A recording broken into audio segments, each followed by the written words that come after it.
6, 5, 4, 3, 2, 1.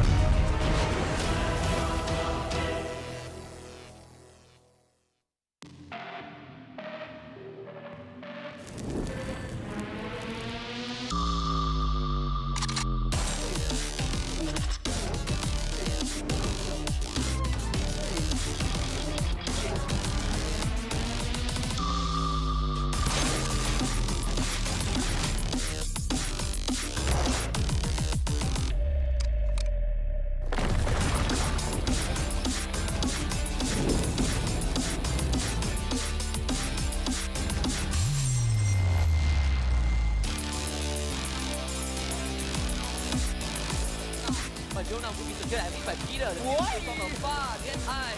Ends up losing his life and sees Triple G just faintly falls to the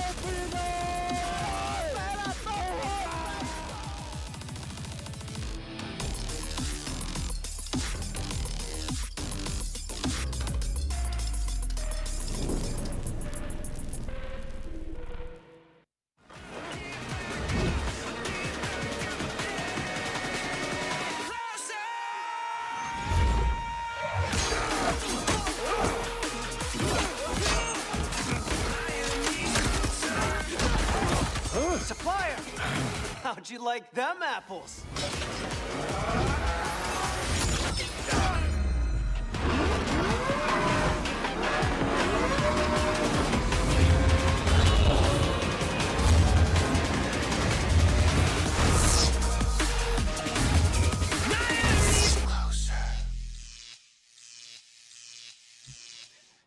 Ladies and gentlemen, welcome to the show, and this is the Free Fire World Series 2024 Southeast Asia. This is the final week of knockout stages where the teams will be hustling to reach the top 12, and 13 to 18 will be KO'd, punched, flying home to their region. I am Neptune the Gentleman Garcia. Together with me is the Mustachio AJ. Will be the voices that you will be hearing all day long. Absolutely, man. And dude, the final week is finally here.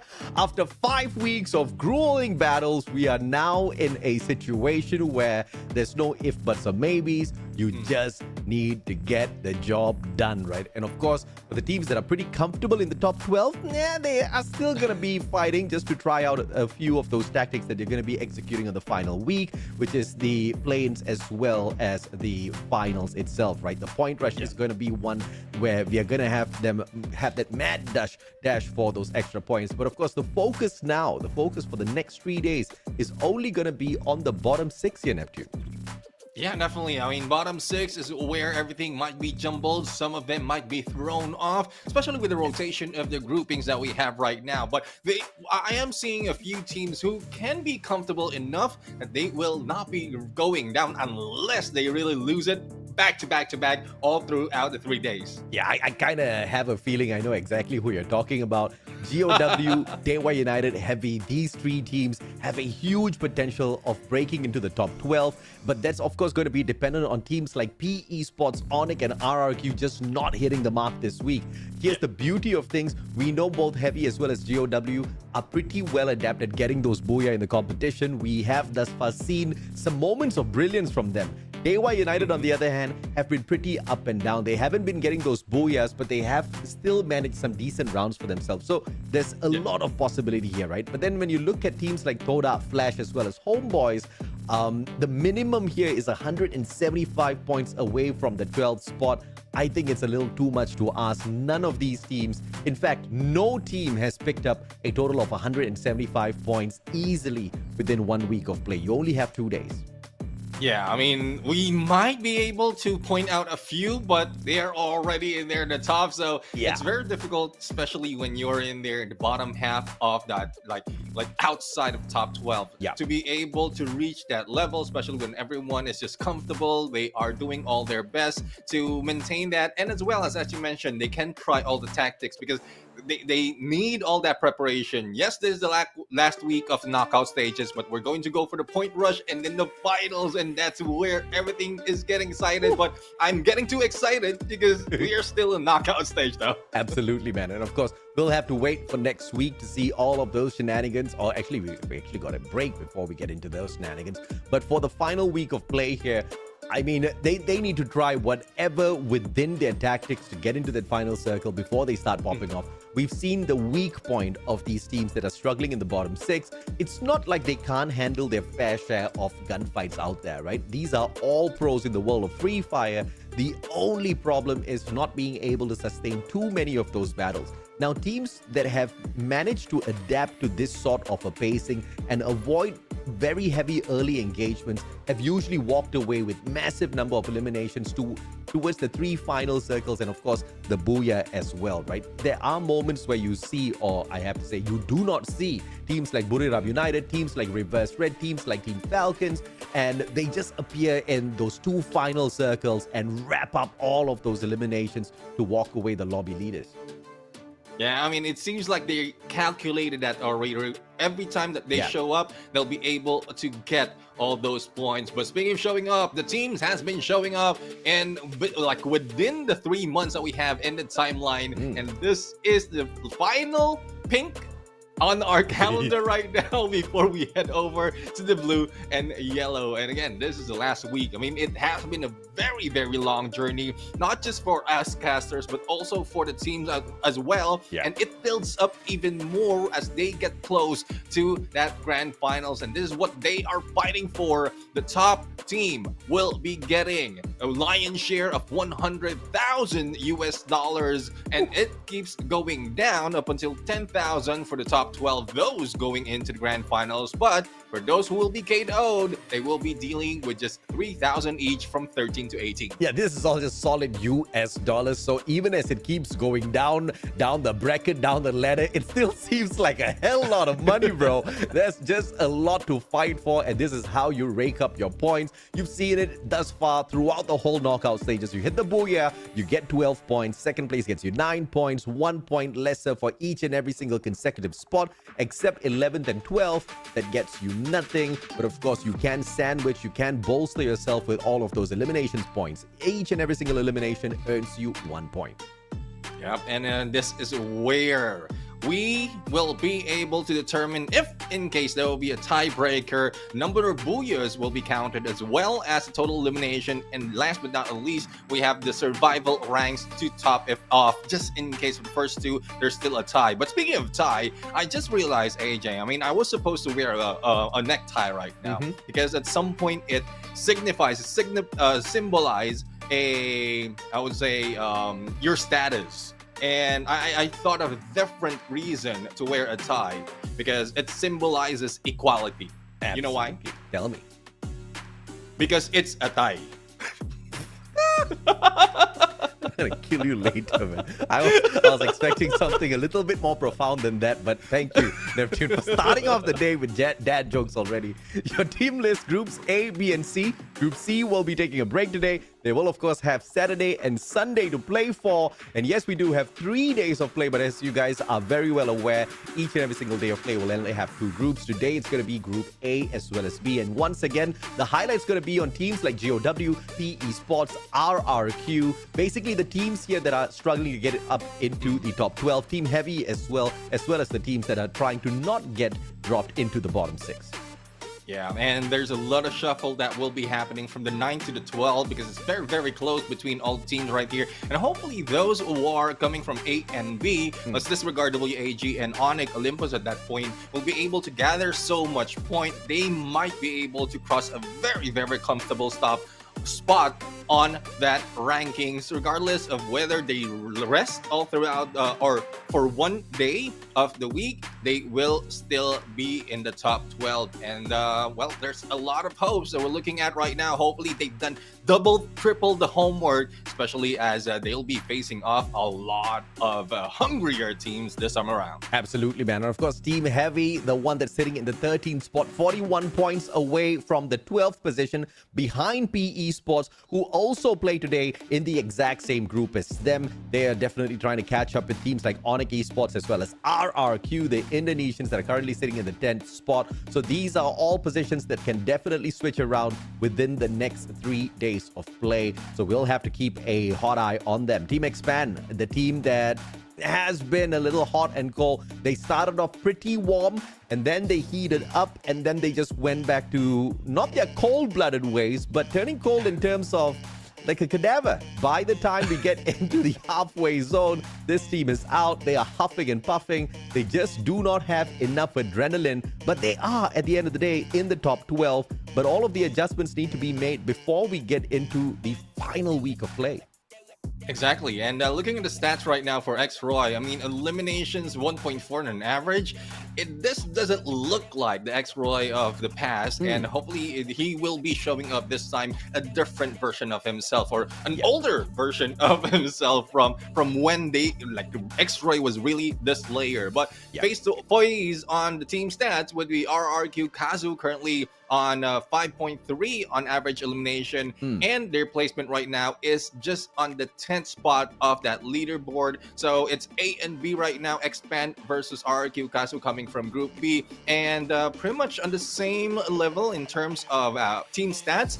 But when we look at the player stats for dudes, it's a little bit higher compared to X-Roy that we saw earlier. Yeah, if I was Expand, dude, I would be sweating right now, mainly because you do not want to be compared to RRQ. I was just talking about how RRQ is struggling from being at risk of relegation here. And if you are being compared to them in a head-to-head, it means you're pretty close to them in the overall leaderboard. And that is a fact. They are 25 points ahead of RRQ, which means RRQ can very easily catch up. There's been some trash talk from the Malaysians to the Indonesians. Of course, very friendly trash talk. But, the repercussions of all of those teasing might just come to its, conclusion by the end of this week, with RRQ leaving Expand in the dust. And if that does happen, there is a potential that the Malaysian champions do not move on into the final week to play at the Point Rush stage, which would be a huge disappointment. So I hope this little fire is enough in the belly of the Malaysians to really boost them up to the top. Yeah, definitely. I mean, looking forward to really show, or for them to really show up this time around. Because when we look at the teams, and like last week, we were comparing the regions that is coming up from each level of our leaders, of our standings. And though Thailand region is in there on the top, the middle part being taken by the Indonesian region, and then Vietnam is just playing around with the Malaysians under or below the top 12. So, and looking at it, it's only one of the three Malaysian team, which is Expand, who is hanging in there. Now, it would be very unfortunate if they don't show up this time, and they will be pushed very, very close to the 12th spot. Oh yeah, absolutely, man. And of course, let's take a look at our top 3 used characters as well. I do have a sneaking suspicion that it has changed ever since the meta update, but these guys have been pretty much abused from the very start, right? The meta update didn't really affect these 3 characters all that too much. The passive characters, Awaken Andrew, everybody's going to be running him for the extra bit of the defense. Nairi with the Ice Iron, as well as the capability to top your HP up. And Susie, well, she I gotta mind my words on broadcast. She definitely makes you a little bit more richer. I was about to use a totally different term. It's a kids show. Yeah, I mean, Susie right now really showing up with all those cash, all those coins every time, and it's very, very useful, especially with the pocket shop that everyone's using right now. I mean, we get surprised, like from the earlier days of the knockout stage, we get surprised every time one goes down or one gets back from the revive, but that is because of the pocket shop. But no one gets surprised, especially if you have these pets on your on the battlefield right now, especially when you have the Arven. We've seen it used very, very early into the match to find a good place of rotation, or probably just to get some information for the opponents. Oh yeah, absolutely. So a lot of teams are looking to be super aggressive in the current meta. So having R1 scan out the location right beside yours gives you enough information on whether or not you want to quickly pick up your loot and ambush them, or try to stay away from them and pull a long rotation in looking for that second circle. But obviously, you guys will see exactly what we are talking about in perfect display in action shortly. 5 maps: Bermuda, Purgatory, Alpine, Kalahari, Nextera, played in that exact drop down, as well as the random map. One of these 5 maps will be played. Again, we don't know exactly where. We'll bring out the randomizer to determine that when we move on into game number 6. And that's where the curveball will be happening, especially on the third last day. And then when you're expecting a different map overall to take that advantage, and it gets into a different like a map that the teams that you are chasing, well, is already pretty much pretty much very good at. But speaking of very good at, like, we are seeing the top 3 teams in this map of Bermuda, and well, the way I'm looking at it, it's just a reverse red right now versus those coming from Group C, and the ones who follow, surprisingly, in Bermuda is Team Expand. Oh yeah, absolutely, man. And of course, Expand, a team that has picked up a lot of stats thus far at Bermuda, but not any booyahs just yet. This team is still struggling in the overall grand scheme of things. After 60 games played, Expand only has 2 booyah celebrations, and I think I want to see a few more this week from them. Yeah, definitely. I mean, they really need it. They really want to show everyone that Expand is not yet down and out yet. But again, top 12 is the target for all the teams right now. Pretty much like there's not so much of pressure for coming from the teams who are in here, especially in the top half. But there's a lot of fire, a lot of hunger right now coming from those who's just on the edge, just a few fingers away, just a few inches away to be able to step in onto the grand final spot. Yeah, I think one very simple way to put the current perspective of the overall leaderboard, Neptune, is the fact that the gap between Expand, who's in the 8th spot, and Indostars, who are in 7th, is a total of 104 points. But below Expand, the range between teams are around 12, 13, at max about 30 points. But overall, you're looking at a potential, PE Sports overtaking Expand with just one solid day of play. If PE Sports is on a stellar day today, picking up 80, 90 points, and Expand watches today's play, which they have unfortunately done a couple of times in the knockout stage thus far, we could see Expand at risk of relegation by the time we go into their second day of play this week. Yeah, exactly. I mean, there is a reason why we keep mentioning Expand, because first off, like, out of the Malaysian teams, there's one in there who is on the top 12, but they are not showing everything from week 1 up until this week. So there is really a huge risk, as AJ mentioned right here. PE Sports, if they really show up, and it has been showing, like, the evolution of PE Sports overall, even if they were kicked in there in the top 12, like in exactly in the 12th spot, we know for sure that they can do it. Absolutely, man. I mean, we've seen PE Sports do it quite a number of times already. Probably not rip away so many booyahs. They're not a booyah perspective squad, but they have been able to see the final circle a little bit more than Expand. Expand just has these explosive games which they use to climb up. PE Sports just a little bit more consistent than that, right? But overall, PE Sports have also had their downtimes. The only difference between Expand as well as PE Sports, it's been a little bit more of a consistent rise for PE Sports in the recent past couple of weeks. Expand, on the other hand, I don't know, something huge has changed within the squad. I don't want to just leave that up to Suez and Cobra leaving the rotation of players, and then, as of course, having players like Vice in there as well. But because that was the team that came in on an explosive start when we came back from our holiday, right? But that was just a one-time thing. Yeah, one time. Let's see if that can be done, or probably doubled by Team Expand and the other teams. But we are now flying in onto our first map for today. None other than Bermuda, the green grass of home for Garena Free Fire. Let's head on in, baby. This is the final week of the knockout stages. After this, the competition just gets a tad bit more spicier, as we will relegate the bottom 6 and we will continue to move on in the tournament with the top 12 teams. As the flight path takes its cut through Bermuda, you can see that every single compound is going to be open here for play. And the most important teams that are going to be in our crosshairs very early are going to be like teams like Heavy, who are constantly the target of the Indonesians.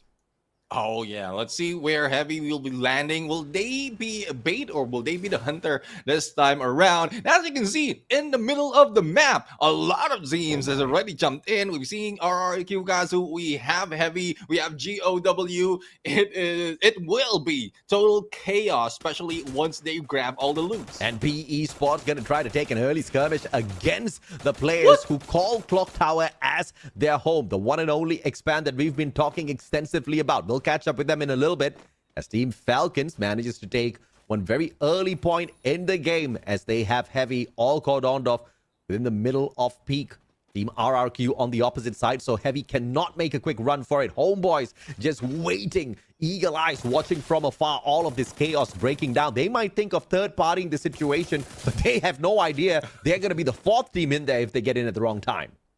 Oh yeah, I mean that will be a party indeed if they join this. What's happening right now? But Heavy right now, Cougar is just in there ready to pounce, and pounce he did. A 2v1 situation. Hands managed to go in for a takedown, and the backup is here for Heavy. But as you can see, Homeboy is also being introduced into the fray, and Jonah is just bringing back and getting some of those resources and some of the teammates as they battle RRQ on the corner. Oh my goodness, Heavy's getting smashed. Homeboys moving on in, but now Heavy's gonna leave Homeboys right in the hands of RRQ. These guys are just continuously picking up the pace. Homeboys 5 eliminations already. This Malaysian squad waking up in the competition very, very late. I just wish we had started off the knockout stages with this version of the Homeboys. RRQ making a quick exit. They do have the revival. Those players are not going to be dropping back in peak. Everybody backs away. God of Wolf now approaches peak. They want a slice of this action.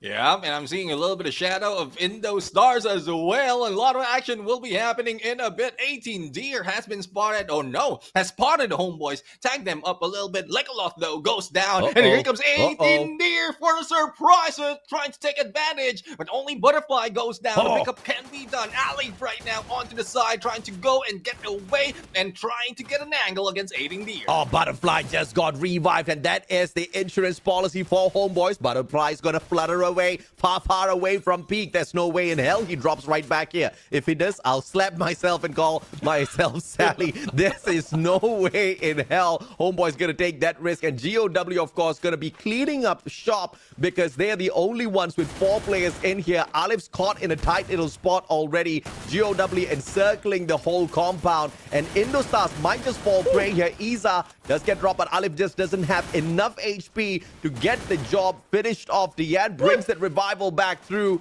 and Alif still with his quick feet, surviving long enough for the rest of his team members to get away. And Indostars will be the distraction. Nobody's gonna go hunting for Homeboys. When there you go, GOW has finished off or knocked down one of the players from Indo Stars right now, and the gunshots, the gunfire will die down for a moment. But there you have it. We have 10 eliminations from the Homeboys, and this is one thing that I really see from a team, especially for those at the bottom of our standings. Most of the time, for the final chance, that's where they pop off, because that's where, like, they don't really care. All they have to do is enjoy, have fun, show what they have, and hopefully that would be the mindset from the beginning of the tournament. Yeah, and this is a clear indication that they probably need better coaching, because these are boys who have really good talent, right? And when nothing else is within their hearts to make them doubt themselves, they can go out there, they can have some good fun, they can really perform. Perhaps if that motivation had kicked in a little bit earlier, perhaps if someone had guided them a little bit more with conviction, we might have seen Homeboys popping off in this manner from the very start on the knockout stages,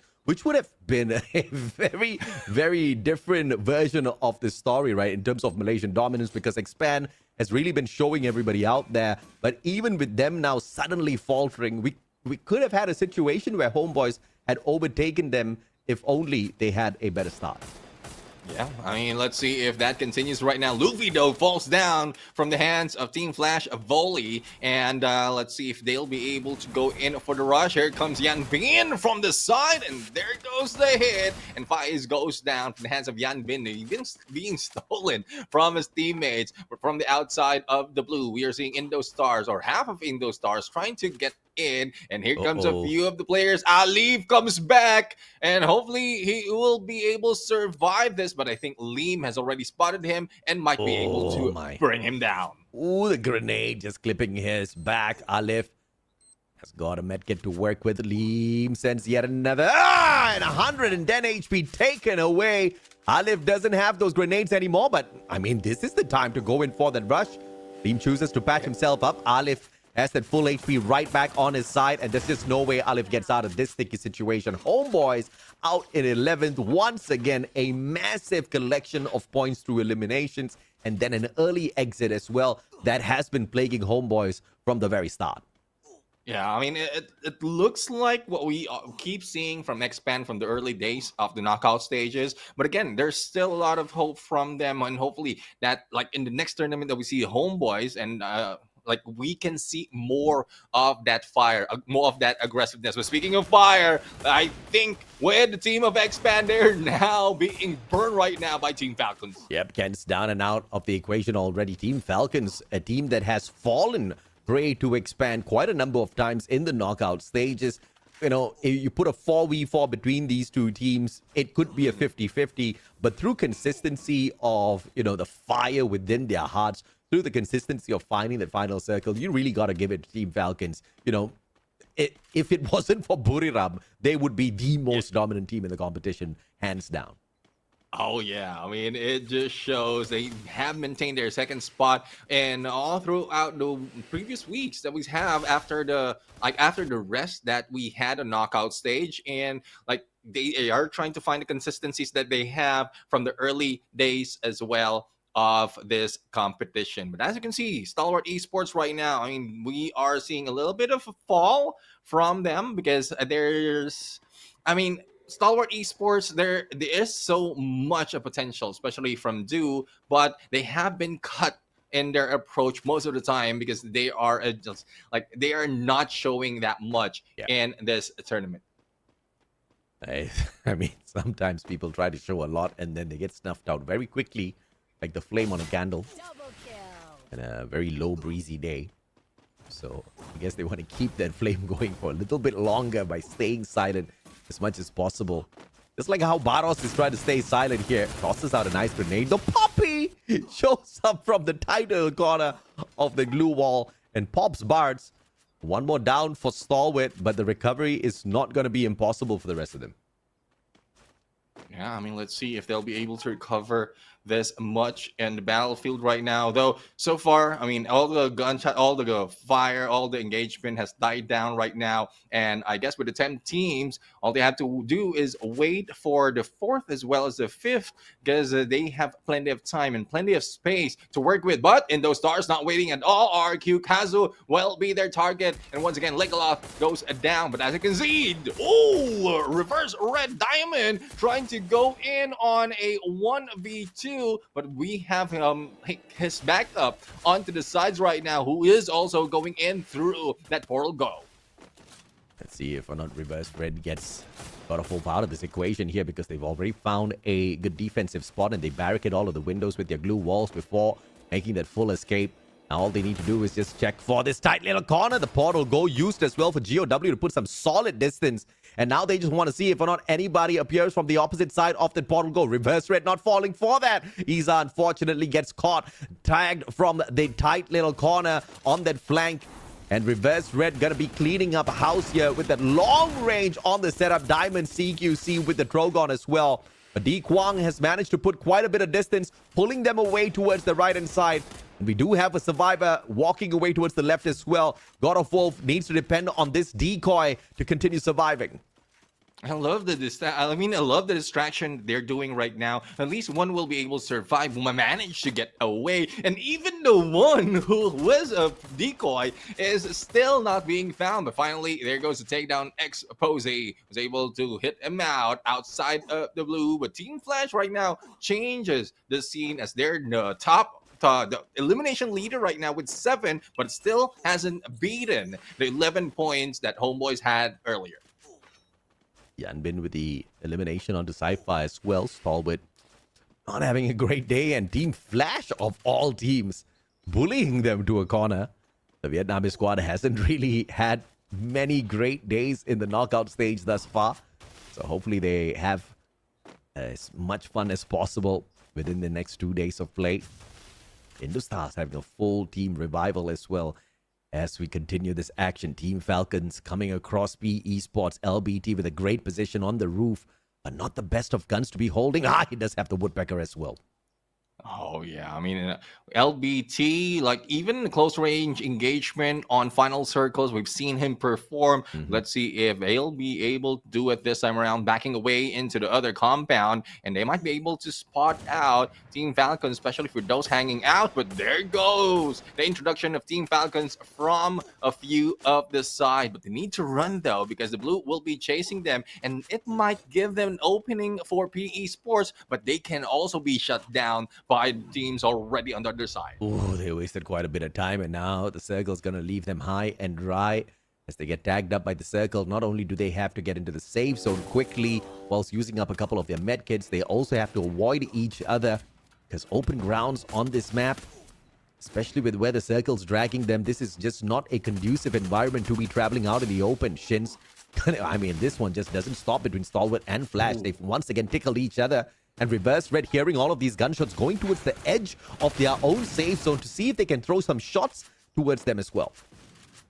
And X-Fan right now is also going in for the rush, taking advantage of those knockdowns. But Faiz has fallen down. Let's see if they will manage to survive this time. Faiz has been eliminated, but Crime will be taking a steal on those hits. And there goes elimination right now. And GOW has been taken out of the picture, but Team Falcons is still alive and kicking. Here comes Hooker trying to get away and almost taken down, finally being brought down to his knees by Crime with that shotgun. Yeah, once again, Expand punishing Team Falcons here, catching them as the circle continues to put pressure on them. Faiz MKS comes back on the revival to give the team an extra layer of oppressive action here out in the open, but Faiz gets once again dropped on the ground without any of those helmets on him, leaving Crime to pick up the pieces. Can he survive in a 1v2, a sliver of health? The answer is no. Somebody has a horizon line on them to pick themselves up, but unfortunately just not enough time as Expand is snuffed out in 8.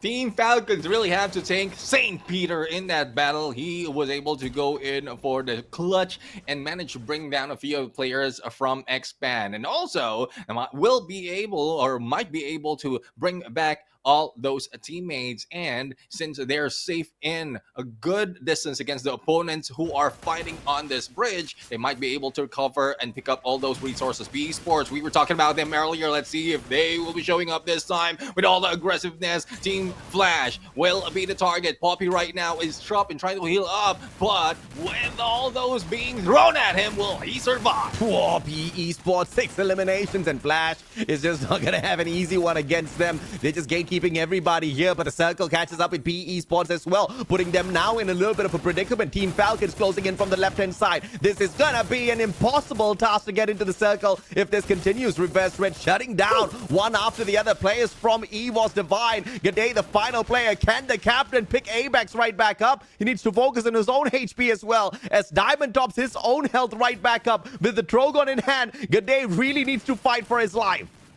Inhaler being used to top up a little bit more, and let's see, it's a 1v1. G'day goes down!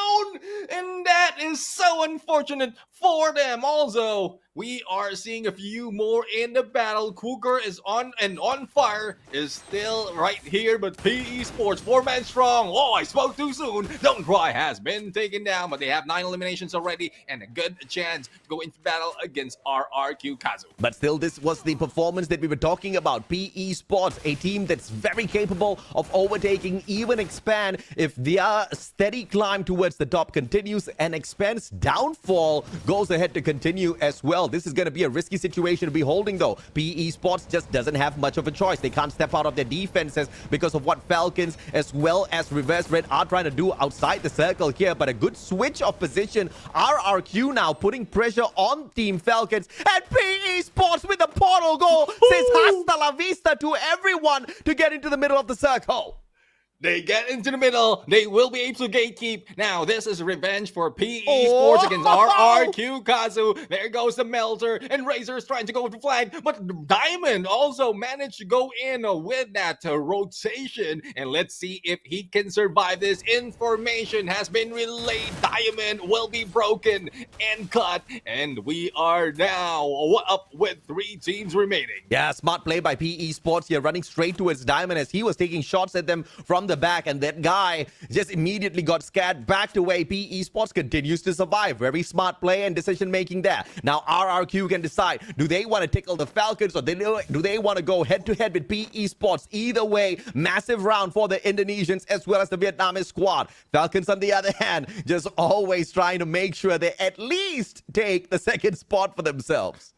Yeah, let's see. Let's see. Maybe there's a chance that they will be grabbing that Buyo, but LBT rushed in a little bit too early. Half health right now and trying to top up. But onto the side of RQ Kazu, they have broken the split that they've done. They are regrouping right now and focusing on PE Sports. Let's see if they'll be successful enough. And on the other side, Team Falcon is also dealing some damage on PE Sports. Yeah, PE Sports never taken a booyah on this map before. RRQ at least has one in hand. Falcon already has at least one in hand. Perhaps now it's the time for PE. Falcon down to 2-man only. RRQ, who do they choose to tackle first? It's gonna be Falcons pressured by the circle first. RRQ pressured as well. PE Sports, one wrong move and they miss their chance at this booyah nap.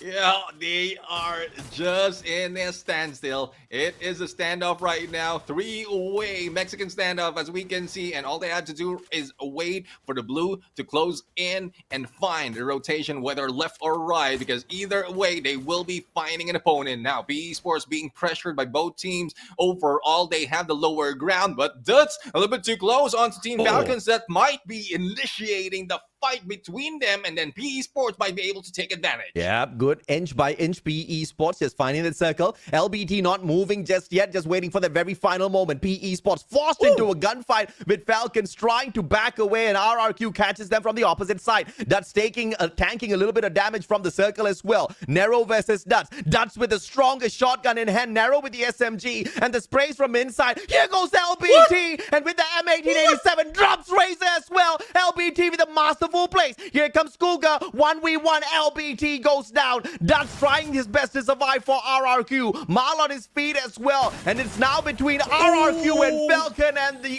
Indonesians walk away with their second booyah at Bermuda.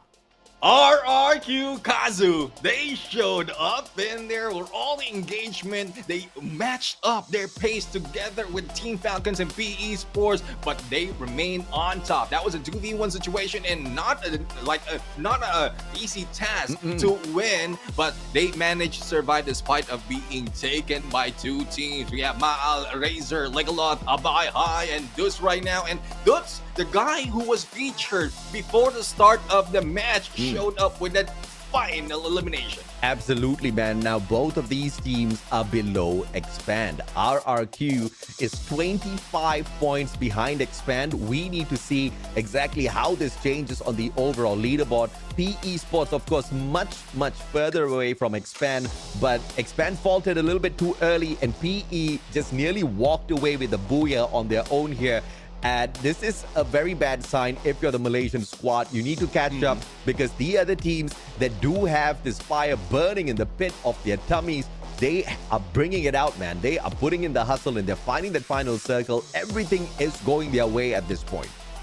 Yeah, exactly. I mean, it's like they envision that they will be grabbing a few more points compared to the previous week, and it is paying off. Team Falcons, on the other hand, I mean, they have been in, they started off that final 3-way battle with 3 members, but unfortunately for them, they've tried to poke the bear as well as the hornet's nest on both sides, and that's where they lost one of their players. Surprisingly though, they just matched the pace of RQ Kazu, and they ended up second. I mean, this is just a beautiful final circle for us to open up the final week on. because of how tactical that Booyah was, right? I mean, PE Sports, just inching in, avoiding that circle, making sure they don't get tagged up by either RRQ or Team Falcons. And Team Falcons, from almost getting wiped out by Expand, even having to deal with the extra returning player of Fires on that revive, still managed to battle their way away from that heat and then run away from the circle, avoid PE Sports and Flash, deal with Reverse Red who were trying to gatekeep them, and survive through all of that craziness and, almost walk away with a Booyah is nothing short of impressive. Yeah, I love the movement of LBT as well. I mean, he was able, Tatsugi himself, all and crisscross, like cross over all those blue walls, managed to step in and out of that blue, goes in for the takedown, but unfortunate for them, there's just a lot of opponents just gunning them down. Thus, he goes down, and the rest of the teams has been eliminated in third. But what a final circle indeed for the first day of the final week in this knockout stages. I like how it's not just like super top heavy with just one team dominating all of the eliminations. You've got a really good fair fight amongst everyone. But of course, we now have to take this camera, throw it over to the Indonesian desk, because we want to hear exactly what the boys have to say about their phenomenal Booyah. Booyah for RRQ Kazu!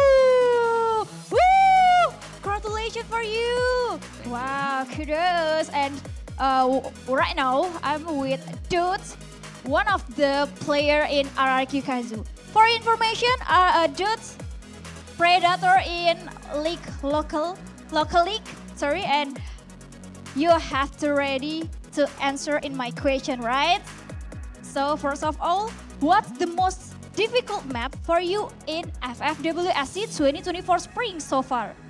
Sejauh ini map apa yang paling sulit buat kamu di FFWS SEA 2024 ini? Yang paling sulit Kalahari sih. Mungkin lebih ke dijepit tim Thailand aja. Kalahari is the most difficult map for us because Thailand teams get us smushed all the time.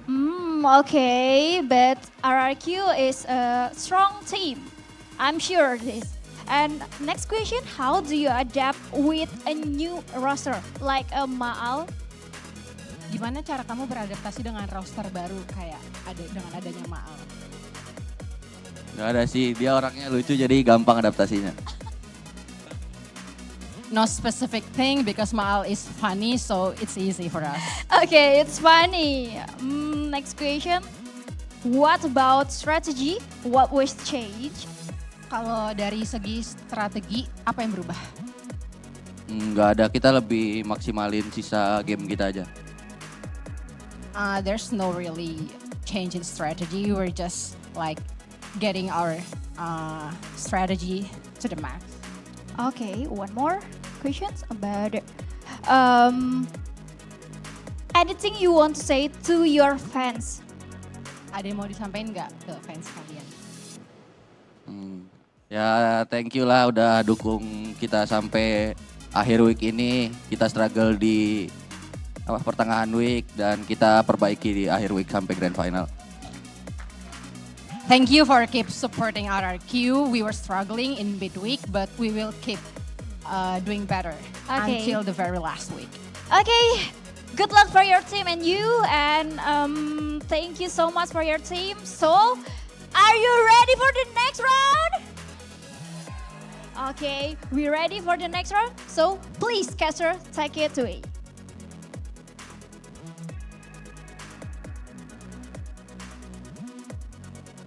And there we have it. You just heard from RRQ, and I really love every time that we hear a player talk, especially a confident player talk on what they're like, what is the most difficult map that they have, and also some of the teams that they have to talk to about their teammates. And that's not, I mean, for most of the teams being interviewed, they really don't spoil so much of that information. But for this, I mean, they just are that confident that they will be able to succeed despite of them knowing all those stuff. But Dudes right now, our MVP, the featured guy, the bomber of this team, 7 eliminations with 3,142 32 on the damage, 8 on the headshots, and 9 on the knockdowns. Wow, massive stats here for Duts. And yes, he is the local eliminator within, he's the local predator, I have to say, within their local league. And he's trying to bring some of the predatory senses out here on the SEA level as well to make sure his team does not get relegated, to make sure his team catches up with Expand. And I believe they're now below 10 points in order to replace Expand on the overall leaderboard. So massive hustle here by Team RRQ. If they can pull this off one more game, without waiting for Kalahari, the map that they definitely favor, if they can pull this off within Purgatory in itself, RRQ is going to have a massive boost in confidence for the rest of the week. Oh yeah, not only that, they will be boosting up, especially in how they are showing up with so much point, because they're very, very close in the team above them, which is Expand. And we were talking about that that face-to-face that was shown earlier, and I guess really that was a face-to-face after that Bermuda. That's taking lead on elimination, and our today's leader, 7 elimination for together with Diamond of Reverse Red with 5, On Fire from Falcons, and Peter with 5 eliminations as well. Don't Cry though from PE Sports also showing up with 5 elimination, but still for the Team Falcons, their MVP at that point is Peter, because he managed to save his teammates so many times before that final circle shows up. Here are your key players as well. Narrow with the 5 grenades used, but surprising that he did not get the highlight for the elimination by the grenades. So that's a little unfortunate. On Fire, on the other hand, just popping up, just making those glue walls. For sure, he had maxed out his glue maker there, able to provide the team with a lot of extra defensive setups on the battlefield. The Trogon will take the spotlight this time around with 18 eliminations in total, and the Superstar Woodpecker in the second place with a total of 14, and the M1887 with a total of 10 eliminations in the third spot. Yeah, we've seen that being used, and couldn't point out even more for those in a close range encounter. If I'm not mistaken, that was what LBT was taken earlier. But let's head over to game standing. We have RRQ Kazu still on the top spot, though, despite of them being close against a Team Falcons. It's just 1 point between them, and Falcons will be on second with Reverse Red, surprisingly. With the number of eliminations that they've done, they took over the spot against PE Sports, who's currently number 5, who's a little short against Reverse Red as well as Team Flash in terms of elimination. I mean, great effort by Reverse Red here. Massive number of eliminations in the overall grand scheme of things, with how, you know, unfortunate they were in terms of getting into sparring sessions with their opponents. So we're still waiting to see a little bit of a bump in improvement here for Reverse Red. But, you know, in the grand scheme of things, it's not really going to concern them because they are in the top 12. There's no way they're going to get relegated, and we don't actually have a specific prize pool here for the top 12. Yep, and well, speaking of top 12, as you can see, an 8 and 9 Expand right now against RRQ Kazu.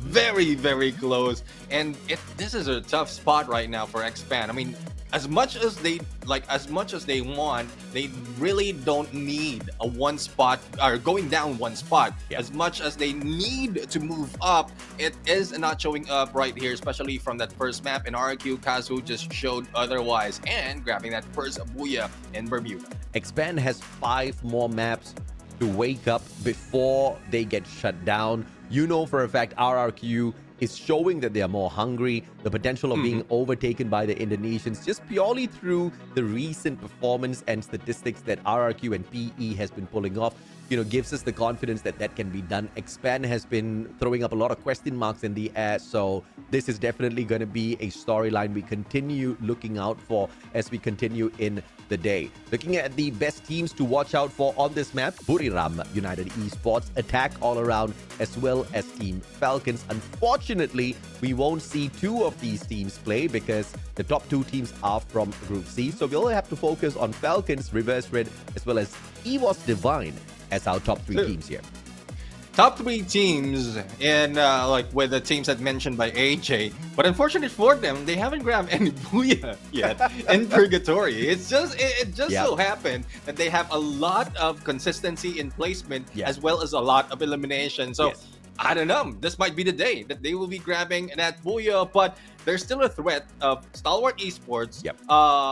who is in here, GOW as well, and Indo Stars, as well as PE Sports. So I guess this is just a Group B and a team that needs to be taken by Falcons, Reverse Red, and Evo Divine. Yeah, I mean, you could also put it this way, right? Falcon, Reverse Red, Evo's Divine, very consistent in terms of finding that final circle as well as eliminations. But Stalwart, GOW, Esports, just so much more proficient at finding the booyah on Purgatory. But booyahs do not guarantee you that number one spot. And I think a lot of teams are well aware of that. Let's see if or not, of course, they can still get their name at the top, or it's going to be a repeat by one of these teams who are not the top three, but just are familiar of sneaking away that 12 points. Yeah, speaking of sneaking away, we have a few teams that already snuck away from the flight and just keeping their distance. But I love the position is being taken by Reverse Red right now. I mean, Diamond a little bit up close in there in the middle. Good chance for information gameplay. A little bit too close though from a Bard of like coming from Stalwart Esports. So that might be a 1v1 that might be happening. But that is still a good spot for them because Mode House has no contention. They have a revive area that they can use and they can just bring him back, but there's no bringing back just yet for the team of Indo Stars. Liam has been eliminated, Raz has been taken down, and so much trouble, especially when they're faced against the Falcons. It is a very rough start here for Indo Stars, and it looks like the exact same luck is running on the side of Evo's Divine as well. They'll have to wait and see if not there's quick revival here can keep them clear from more pressure out there. Aim God, 400 coins in hand, it's tagged up, and it looks like a 2v1 situation for Aim God is something that he cannot avoid. But a beautiful spray on Aleph, and he does not get the elimination just yet, and uses that knock as a perfect opening to run away. Smart idea. Exactly. I mean, the moment that you have a one knockdown, I don't think Homeboys will be, or Butterfly will be leaving him. And there goes the takedown. Now, I guess that is quite a revenge right now. No eliminations happening, though, against Homeboy, or on to Homeboys, just read. But speaking of elimination, Liam has been taken out early and now is being gunned down, being chased by Cosq. Here comes the shot, missed, but managed to fire back. And Team Falcons already with 4 eliminations in hand. These guys are having a lot of fun. And Coach Shield is going to bow down and out of this particular one, but not before at least getting a couple of bullets, at least in the chest of his opponent's face. Unfortunately, no eliminations for him. Homeboy's going to be tortured. And they have managed to find Vice MKS a little bit astray from the rest of his team members. And they'll happily take 1 point off of them. Yeah, I mean, that really shows, and I'm quite sure if that was just a bit of surprise right there, because that could have been a shot already being done, but he needs to back off. But it's a good thing that FiZe MKS didn't really hear them coming in from behind and was able to go in for a literal backstab. But Heavy, with 4 eliminations, not being Heavy this time around, they're not being... They might have been hunted, but they were able to fire back. Now they can survive and hopefully get a few more points. Every time I see Heavy in an early fight, I just get so nervous for them, man. How many times have we seen them just take that early exit? Massive points. I mean, 9 eliminations, 10 eliminations, and goodbye. Yeah. Heavy out in 10th spot. That's just not going to fare well for my liking. If you on the side of Heavy, you're definitely not going to be too happy about that as well. Heavy 43 points away from Onyx Olympus, who are in Group C, who are not even playing today. So they must make good headway here when they can. Yeah, I mean, earlier, the Bermuda map, really, they couldn't do anything. This time around, was able to fight back. The only problem is a lot of teams will be targeting them. Again, the play of this week will depend on, or will be dependent on who is on the top 12, who's hanging on the balance right now. So that is a huge task for the teams who really need to maintain their scores as well as grab more scores if in case they're below the 12. Shin just using Mother Nature as backup here. You still manages to hit him with one bullet. Ow. Ow. It's okay. He didn't get the knock, so you're not going to fuss over that one. RRQ, on the other hand, I think Duds is going to be in a little bit of trouble. This is shopping for weaponry right now. Duds will be rushed by two players, and here we go. Rip right now was able to go in for the hit, and even Isa from above. We didn't see. We thought they were behind those compounds, those houses, but has already got in onto the spot as well as on the shot. Dots has been revived though, but loses all those equipments. My goodness me. He took long enough to loot up all of that. And then, how unfortunate. You gotta hate it, man. When you play VR, you just completed looting everything and then you get eliminated. It's the worst thing that could happen, bro. I mean, I guess he will be shouted out, hopefully a little bit lightly by the teammates. Not only has he wasted his own resources, but also the free fire coins of the entire team. But Expand right now, no wasting any time. G'day being chased at by two players of Expand. Kenz was able to go in for the rush, but Crime MKS, the one who grabs the point. Now, 1 point for this team, though. No one on their side yet, but they hugged that revival platform just in case one of them falls down. But they need to move because the blue will be closing in. And the blue closes in. Is it going to be enough to pressure all of the reds we see on the screen? Reverse red as well as Stalwart in Brasilia. And it looks like Diamond spotted out a little prey. Looks like a little deer. He just gets tagged up instantaneously, but we're going to catch up with that shenanigan in a bit. Diamond is just running at the wall. He's like, let me at him. Let me at him. You cannot win that out in that way. And Barros from afar takes advantage of the lag and drops the guy instantaneously. Unfortunate for them. And now a skirmish between Stalwart and Reverse Red officially kicking off. But look at Team Flash. Slowly but surely, attacking from the back. They smell out Reverse Red. And it looks like one player is just getting a little too crazy. And Shin pays for that craziness by getting eliminated. Oh, I mean, that's a little bit too tough for them. They had a good element of surprise right now, but Yan Bin will be receiving a few more of those damage. So hopefully they can back out and then just leave them be for a moment until the firefight dies down between the other teams and Reverse Red. But Reverse Red has spotted them already, grabbed that elimination. Even the revive has shown them in this area, and they will be hunted right now. But speaking of hunt, we are seeing Evo's Divine going for the hunt against Luffy, and let's see if he can get away. I mean, all of the players have already been revived at least once here, homeboys. Not a great start for them. Luffy, a sliver of health, and that sliver taken away as well. Evo's Divine happily throwing those bullets at homeboys. And they'll take whatever points they can get early game. Should be 3 points in total for them. Oh, no, just the 2 for now. And homeboys just scrambling out in the open. Alif just really doesn't know exactly where he can go.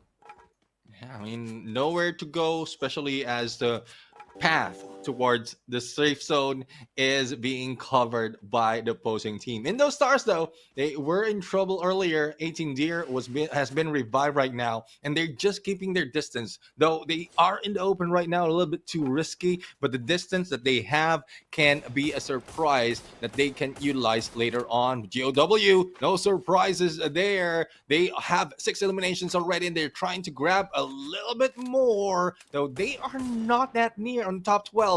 But I guess little by little they be able to catch up. Absolutely, man. GOW 6 eliminations already is pretty impressive. But like you said, nobody out here can get very callous with their approach because quite a number of teams alive. In fact, every single team is still alive. No squad eliminations just yet. And things are about to get a little bit spicy, bro.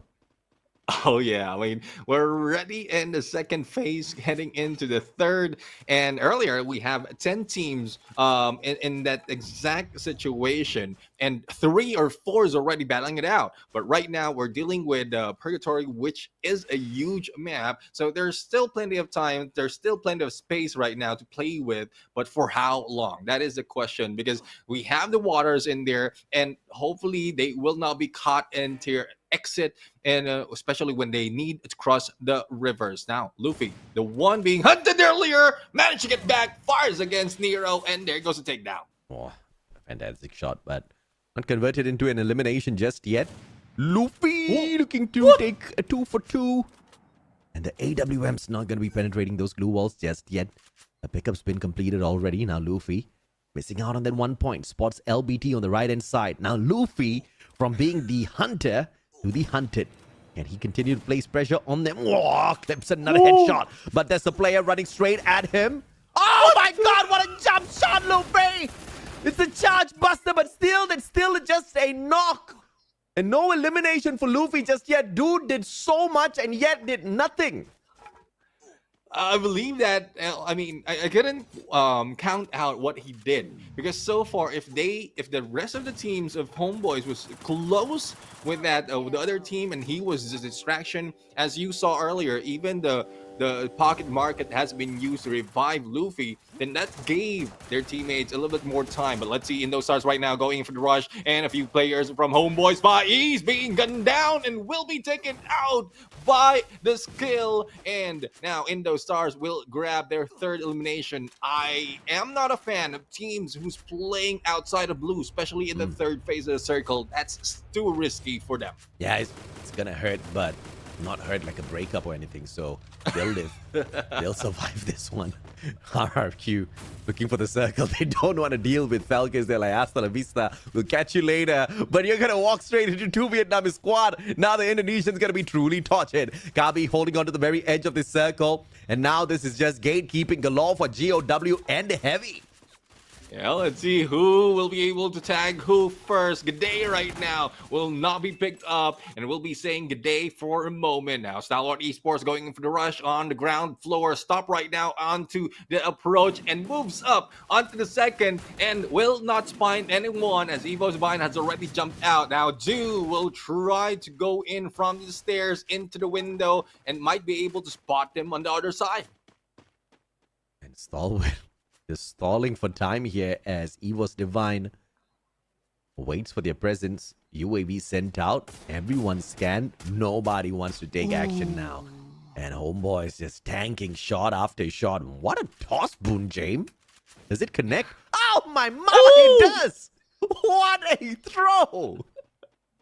Boon James, I mean, really every time Boon James show up, and if I'm not mistaken, he has been put in and out of the game, but every time Boon James come up, like, that's where he grabbed most of the elimination. He's just taking advantage of his spot into the steam, into the play for him to get those eliminations. So let's see if that will pay off right now. But on the other side, Falcons is in trouble. Only one remains in the battle in 1v2 against RRQ Castle, and there we have it. Baal brings the house down. Team Falcons eliminated. Oh my God, Team Falcons, this is just not the way to falter.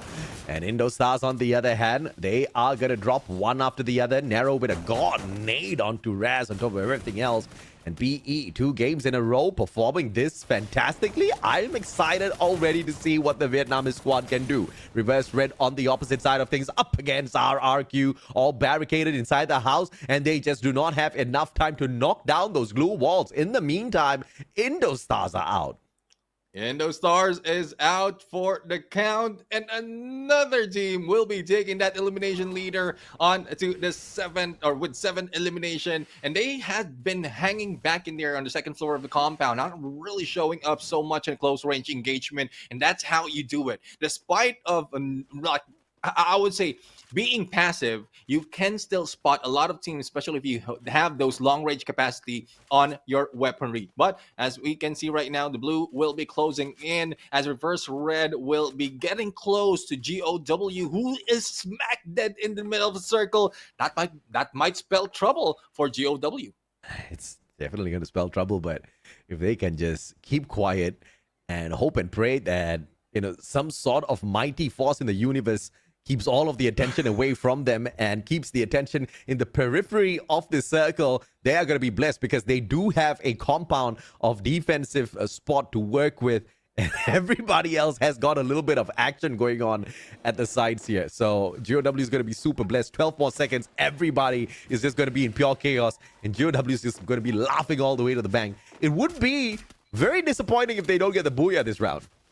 Oh yeah, I mean, they've worked so hard, they've done so much. But speaking of working so hard, like such a hard worker for PE Sports, being able to park a monster truck on the rooftop, and that like hopefully that doesn't explode on them. But if in case it does and they are not damaged that much, that will be a good cover for the team. But speaking of cover, there's no cover anymore because the blue will be closing in, and RQ Kazu is trying to go in for approach against reverse red. Explosive goes down. Oh, down by the charge buster.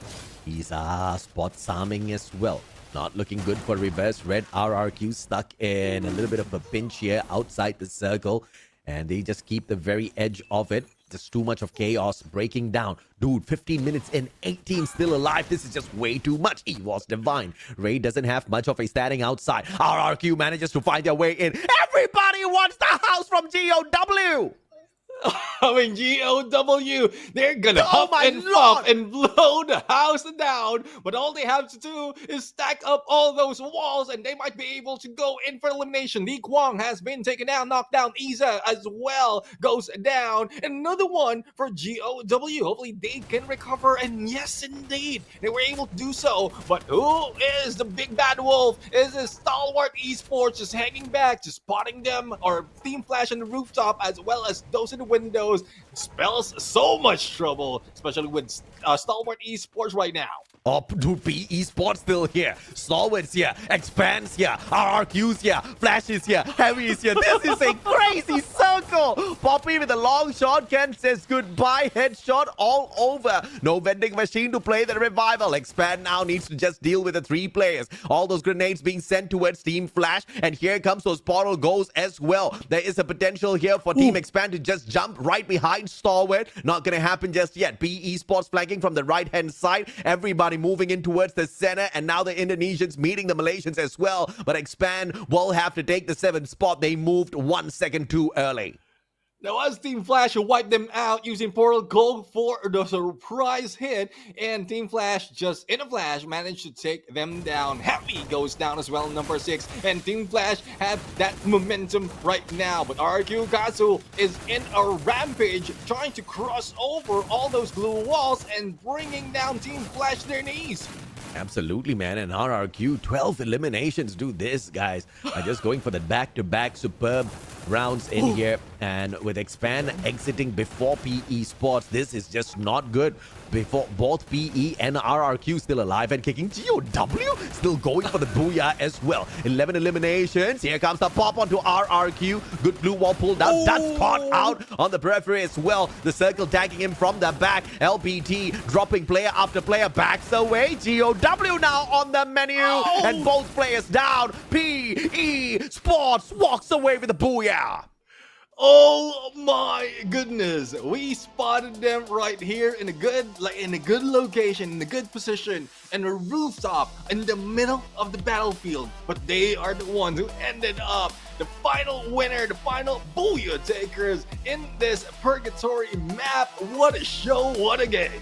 I mean, dude, everybody that we talked about, the storyline just, it's like we've got a checklist and we are ticking each and every single box. We talked about how PE, how RRQ was gonna put the heat on Expand 2 games in a row. It is the exact 2 teams that have put on so much of fire under the butts of Expand, and instead of motivating them to run away, they are just getting burned down by that flame. PE, on the other hand, we talked about how they're not even the top team here, but they could walk away with that booyah because they know their way around Purgatory. That's exactly what happened out there. The Vietnamese squad very, very motivated to catch up and to do as well as Team RRQ. But of course, they need to hustle just a little bit more. That being said, though, we did also talk about how RRQ might just leapfrog over Expand. I believe that has surely happened.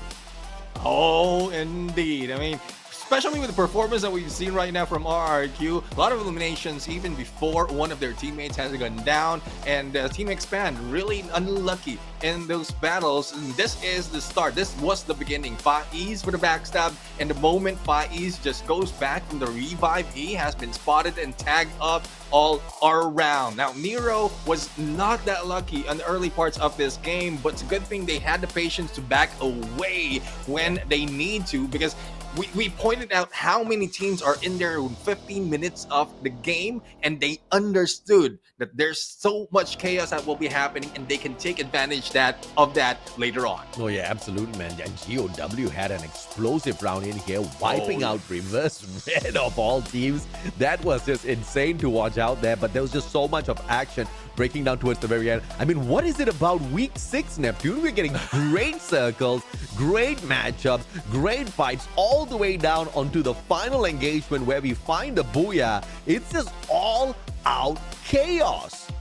Yeah, I mean, tactics, or I couldn't say tactics, but all the reasoning has been thrown out the window. All they have to do right now is play their hearts out, show everything that they have. There's no more pressure. Whether you win and lose, at least you show up with all that you have. And I guess that's the mindset as well as the heart that we have, or that we're seeing from the teams right now, and it's showing from the game. And here's the crazy thing, man. We get to see Yoon Sol again because another Vietnamese team has picked up the Booyah PE Sports. Let's see exactly what the boys have to share with Yoon Sol. Hello everybody, welcome to our Vietnamese Booyah interview after the match.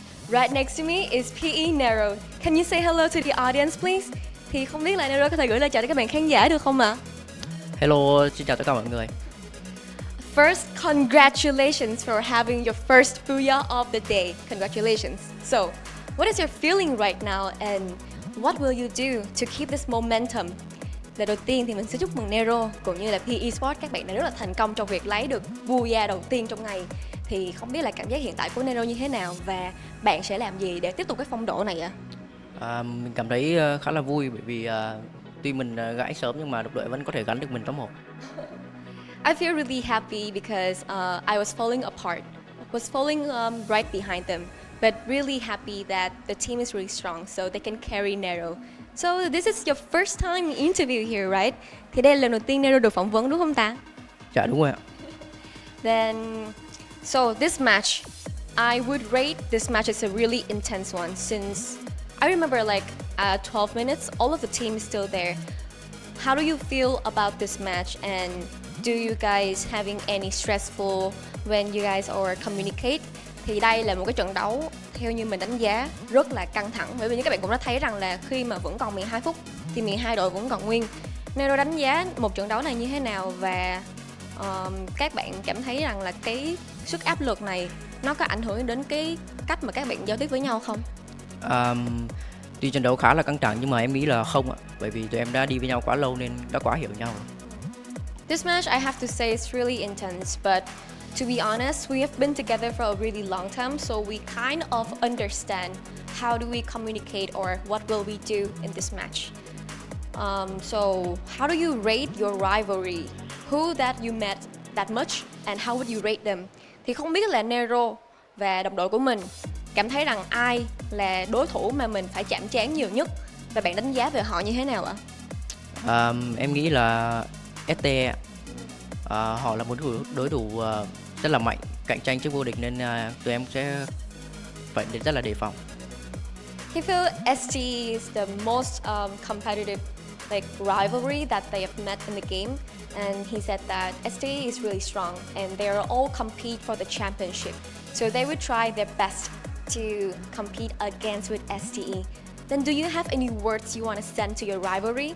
Thì không biết là Nero có lời nào muốn gửi đến đối thủ của mình không nhỉ? Hẹn gặp lại các bạn ở Việt Nam nhé. So it's really clear to understand that Nero and his teammates are ready to join to the finals. And here's the words to ST. See you guys in Vietnam. This is the end of our interview. See you next time.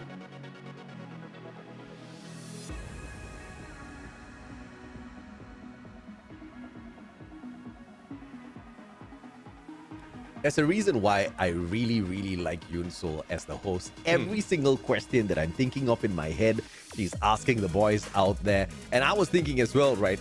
How would you feel if you are PE Sports? You are tethering at the very bottom of the leaderboard, almost about to be relegated from top 12. Your only saving grace is there are two teams from Group C who are not playing today. So you really have to put out your best effort. And then you look at the number of teams surviving and everybody is still alive. I think they handled the questions really well. I'm really glad to see they've got this fire in their hearts and it's not dying down anytime soon. In fact, it is glowing. Don't cry. Ain't gonna be crying anytime soon. He's making other boys cry. 8 eliminations through 9 knockdowns, 2,140 damage out there. We're not gonna fuss too much about the headshots because he's getting the job done just through those body shots. Yeah, definitely. I mean, a lot of show happening from or coming from PE Sports this time around. I was looking back at the numbers, and they had a good run already, though they didn't get that booyah on the first map. But this time around, they had a lot of elimination as well as that booyah on a placement point. And if this continues on, let's say not the booyah, but if they can maintain their consistency on taking placement and a decent amount of elimination, it's easy for them to just move up a few more spots, and the ones who might be in trouble are the teams not performing. And we are just going back to the team of Expand, who hasn't done so much. Absolutely, man. And of course, 8 eliminations from Don't Cry, but we had quite a number from the rest of his team members as well, for a total of 8 as well when you combine Nero, Wang An, as well as LBT. 16 eliminations, and then a booyah on top of that for PE Sports. This was, I can say, a massive round for them, and they are now 29 points behind Expand. RRQ started the day from somewhere around that behind Expand. 2 games it took to overtake Expand, and now PE are in a situation like that. I'm seeing a huge potential here for the Vietnamese to now overtake, for sure, WAG, as they only need 5 more points, and WAG is not playing today. But Expand, they better step up before they cry because of Don't Cry. Oh, indeed. And Mal in there, elimination leader, but Don't Cry is still in there on the second. Mal is still on our key players with 32 of the glue walls used, and with the grenades used coming from Nero, though. But I do understand how Nero felt, especially on the interview, because earlier on the highlights we saw him go down, and I guess that will break you. It's a good thing the motivation and performance coming from the rest of the teams has helped them. Speaking of help, there's Wang An in there with 6 assists, so I love the chemistry that they're showing right now. Absolutely, man. And of course,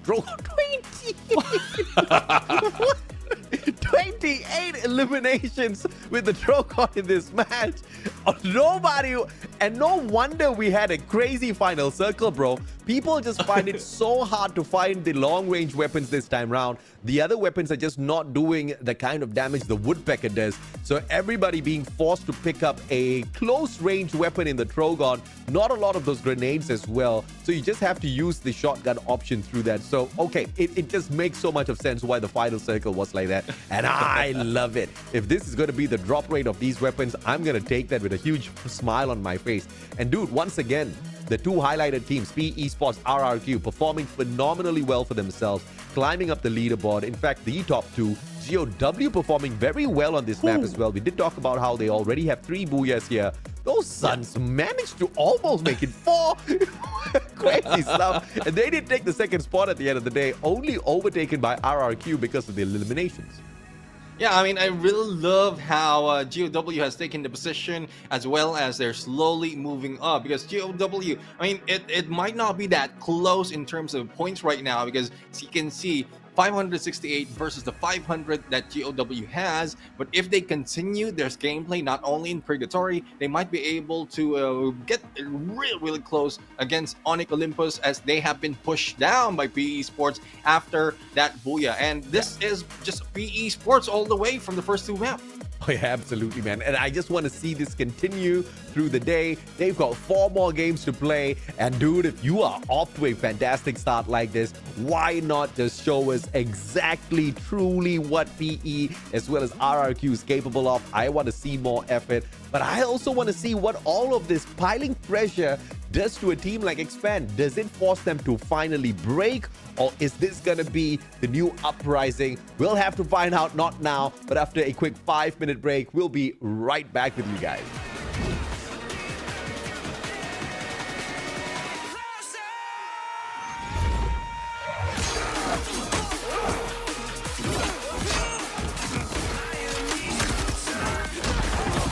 Supplier! How'd you like them apples?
How'd you like them apples?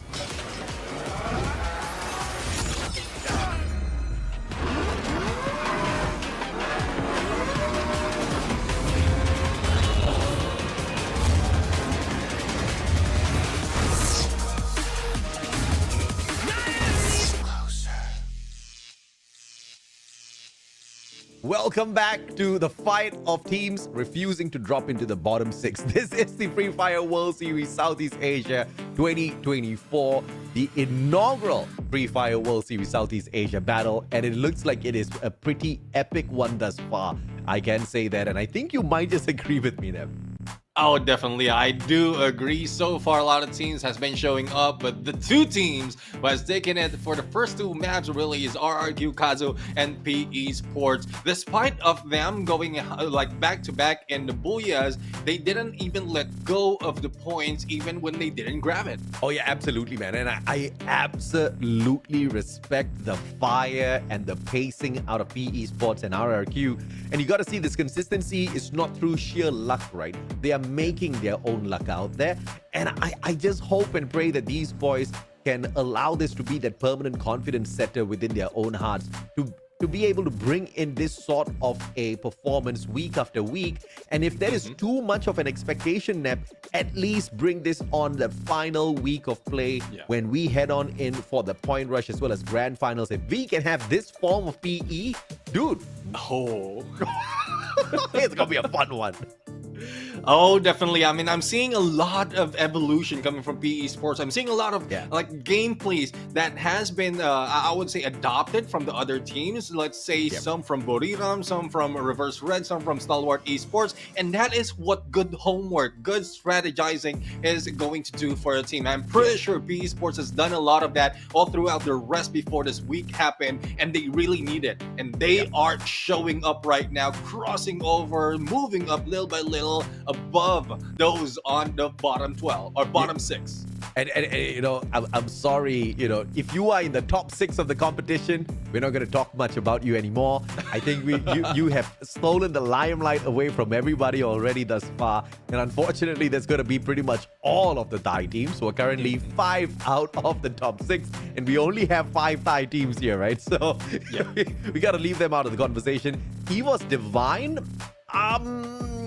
we could maybe bring them into the conversation back a little bit here, because this is a team that is bombing out after phenomenal success in the past 2 weeks. Now they're starting to stutter a little bit. Now I wonder whether it's them stuttering or these teams towards the bottom of this top 12 here just refusing to give up.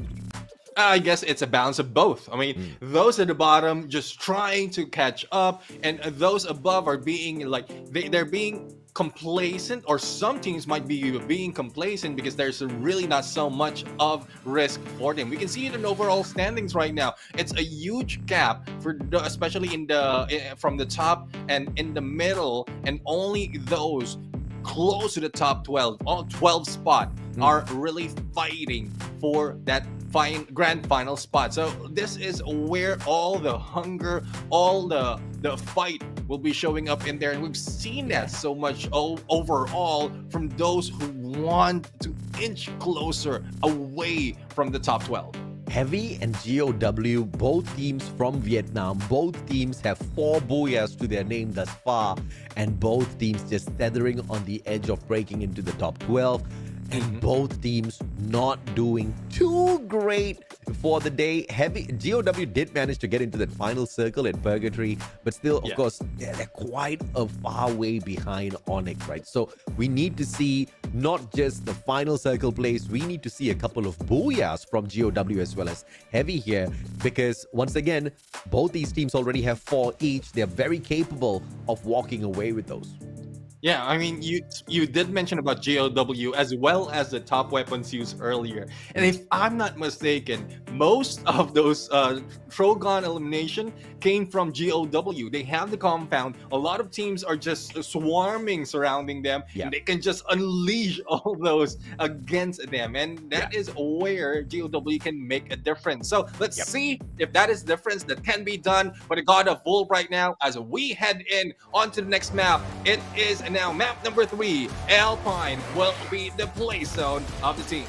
And of course, I mentioned both GOW and Heavy having booyahs, but only Heavy is proficient when you compare the two here at Alpine in terms of sneaking away the 12 placement points. 2 booyahs to their name thus far, and I hope they can just make this the third one. Yeah, let's see if this might be a chance for Heavy, because GOW has already shown up earlier, and Heavy has been targeted in so many instances, not only today, but even from the past week. So hopefully Heavy will be able to get away or probably fight back a little bit stronger against those teams. But speaking of hot drop, Heavy hot dropping against RRQ Kazu. The only question is, who would win? Yeah, this just never changes, never stops. And RRQ has been on a great performance thus far for the day. We were talking about Heavy finding that booyah. So I guess we're going to find out very early on if one of those two comes to a 100% no equation. If they get eliminated here, we will be able to deduce exactly that, unfortunately. Homeboy's already losing one. And it looks like Expand is listening to these gunshots between Homeboys and Indostars. They might think of dropping by to say hello. Yeah, they already have one spy in there in the area. But in those stars right now, a good turnaround being done by one of the players. If I'm not mistaken, that was a vehicle being used, or probably a catapult being used to get away and get some information. But the rest of Indo stars back away, and the chase is being done onto the edges of the circle. So Garrison might be right in a good battlefield for this teams right now because of how open outside of the compounds are. But Butterfly, not flying anymore, will be dashing and running for the gunshots, and Liam will be taken down. Liam just ran into that final shot out of the Mag 7 from Fire. Is unfortunate. The guy was outnumbered. So Indostars on the back foot now. Luffy tagged up from afar. Great backup from 18 Deer and Cochil, but Butterfly responds and takes Raz down. Cochil now in a lot of trouble. Olive on the way back in here for the flank from the left-hand side as well, but Cochil with the XM8, a headshot will be phenomenal, but unfortunately, he saw a Butterfly fluttering around with the SMG in hand. Luffy's gonna get picked up, and now 4 players strong. It's gonna be Homeboys coming in once again for that high pressure on Indostars, but look at Indostars. They're tagging in Expand, and they want to leave Garrison.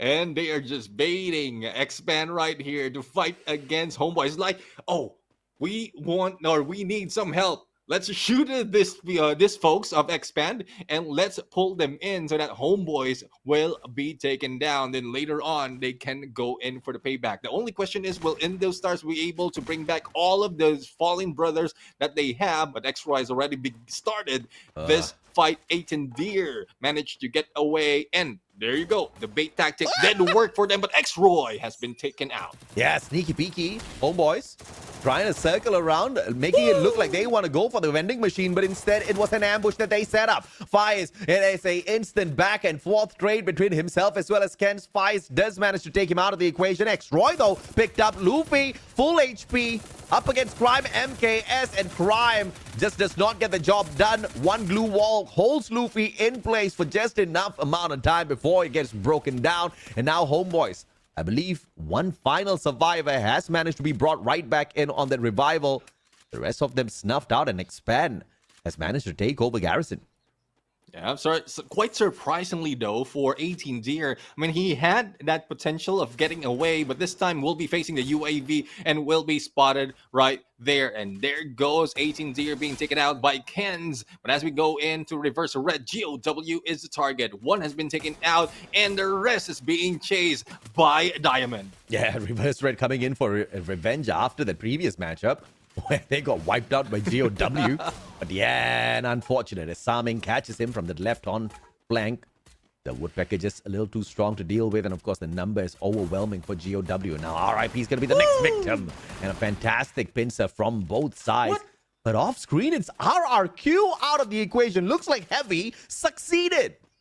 And there you have it. I mean, we talked about how Heavy really needs all those points, and RRQ has done already for them to move up a little bit. So I guess RRQ can lose a few more matches, a few more battles, and Heavy might be able to move up one more. Now, that would depend on how many teams will they be eliminating, as well as how many battles will they be surviving. Speaking of surviving, Neo didn't survive that fight. It was Barros who takes them down, and 3 elimination for Stalwart Esports. Though taken out, or not taken out, GOW just yet, so they're still alive and kicking, just somewhere else in the map. Now, Expand really cannot afford to lose this fight. RRQ did get taken out, and Expand just needs to overtake them. They're 7 points behind them. And it's going to be a big challenge either way. Team Flash, not really the kind of team that you would think can wipe out Expand easily, but that seems to be the situation here. Triple grenade. Make that a quadra grenade, courtesy of Poppy. None of them finding their mark, though. Yanbin right now going in for the 1v1. The shotgun gameplay doesn't work for him that well. Yanbin managed to take down Kens. And here comes 3 elimination. Faiz, the only one remaining. And there you have it. Into the fray in the middle of the carnage. But there goes Poppy, and the rest of Team Flash taken down. Oh, that was a final second revival. Crime got brought back in. Faiz went down. Crime had a revival. And what a survival play by Expand. But dude, you do not want to bet on that one. And now Falcon is going to be hunting Crime down. He's going to be able to see exactly where the guy moves around on the map. So that's a little unfortunate for Expand. But at least Crime might be, I guess, shown a little bit of mercy, because I don't think they want to rush on out and hunt down just one life. Yeah, I mean, if in case he is in a difficult position that the team doesn't know much of or doesn't have much of information, then they will not be chasing that, compared to where Neo was. And Reverse Red has no risk in gunning him down. Seeing him going down from the parachute from the revival, that is just 1 point additional for Reverse Red right now. But speaking of Reverse Red, I mean, even Reverse Red is not doing well in this map, but for this final week, they're showing up different teams. So I guess this is where everything, all of those tactics is being shown, being utilized, or being changed by those on the top. Oh, big fight for PE, and the nade 10 by 8 India. 24 HP, can he survive? X-Roy brings Faiz back in. That means Team Expand is once again a full squad. PE with a high ground advantage, forcing Indostars to back away. Now, like trolls, they play under the bridge, hiding away 2 players, but 2 on standby for those flags. Flash now once again pressuring Team Expand. X-Roy out. The guy just got brought right back in, and once again has to be pushed for a revival, and Crime is rich enough to buy him another life. So Expand, they are just tortured back to back, as it seems, in this game.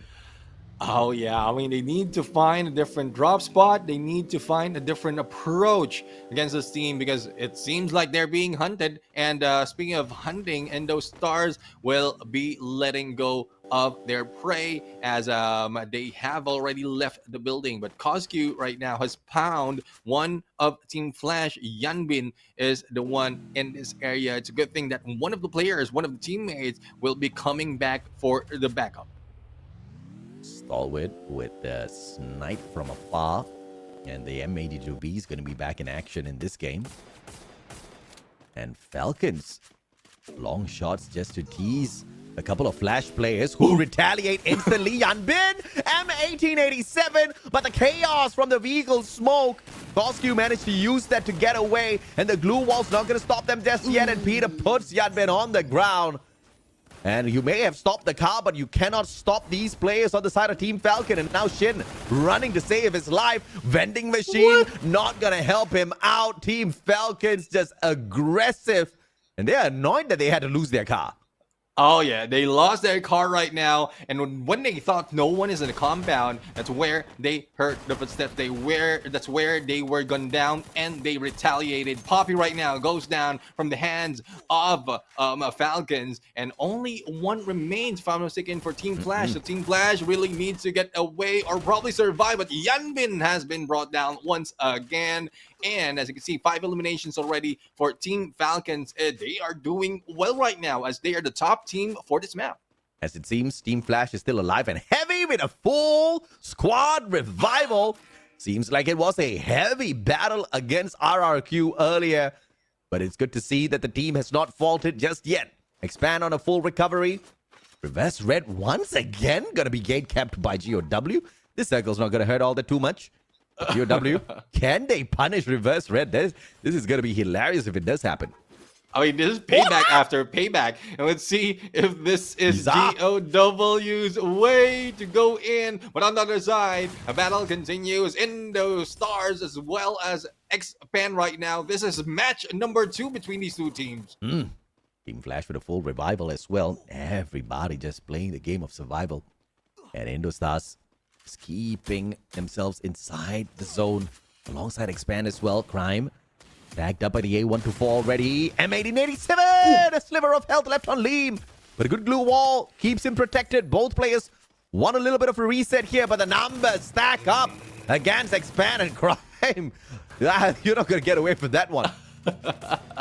I mean, a lot will be gunning and hunting you down. Speaking of hunting, here comes GOW and reverse red right now. They all have won that battle. On to the other side right now, we're seeing Evo's Divine unspotted up until the third phase of the circle. This time they are battling against the fallen Team Flash, who keeps falling every time. Yeah, dude, the Team Flash has fallen so many times. I've forgotten how many times they've fallen, but somehow they just remain with one guy surviving. That guy revives everyone and back in here for round number 2, round number 3. We keep going. But Team Falcons on the other hand, 6 eliminations in hand. But their star player, Peter, down on the ground, on fire. The second one to get taken out, perhaps. Drogon circles around, finds no opponents whatsoever. PE Sports well hidden behind those blue walls, topping up their health. LBD shows up, but on fire. Stab it is Drogon to pump him down. Don't Cry shows up as well, but Coog is there for the backup. And Team Falcons choosing not to falter against PE, who are out in 11th. Out in 11th indeed. I mean, we were hoping that they will maintain their consistency, but it's very difficult to say, especially as Alpine is not one of the best map for PE Sports. They still have a few more matches, 3 to be exact, and they need to make that a good run. Otherwise, they will be left behind in the standings. But Stalwart Esports, the one of the teams who is a little bit too high compared to the others they're battling, is just waiting for them to show up. We're now in the third, going into the 4th phase of the circle, and still 10 teams remain. Oh, Stalwart, as well as reverse red left outside the circle. Heavy. And he was Divine, GOW, Indo Stars. I can't call them bottom feeders. The ones who don't really break the map on every single game have found the circle first. This could be a good thing or a bad thing. The last time GOW found the circle first, everybody wanted their defensive spot when they made their way into the safe zone. So there's a potential here. But the good thing is there are many defensive spots to fight for, not just one in the middle. So it's all about the luck of the draw as to which opponent you attract to your spot. Yeah, I mean, I would say it's riskier for the side of GOW right now because they also have a vending machine on them. And there you go. Rip has been taken out and eliminated in this game. Now, Evo's Divine has taken spot in this area and near the middle of this face of the circle, but Heavy is still hanging around in there. A few more of those players as well behind them, which is Reverse Red as well as Homeboys. But we are left with 8 teams remaining right now. 4th phase going to the 5th. This will be chaos overall. Absolutely. Team Falcons going for their 4th booyah on Alpine. And potentially EVOS Divine as well. We're currently sitting down at 3 total booyahs for this map. So 2 very proficient Alpine squads here. You also have Expand, who has not been doing all that too well within FFWS SEA, but in their local league, this is definitely one of their better maps. So it's going to be all-out strategic battle from here on end, as well as a little bit of luck. Where does the next circle go? It will determine quite a bit of the fate of the teams out here. And one thing about this phase of the circle is it will not be moving that much, so you can plan your approach. But how can you do it if a lot of teams is swarming the area? A lot of compounds might be found in here, but they have been occupied already, rented out, and no vacancy at this moment. And all you have to do is find your way into the next phase. And Reverse Red and Stalwart still on the back foot here. The circle just refuses to join powers with them. In fact, avoiding them. as if he does not like to be proposed to.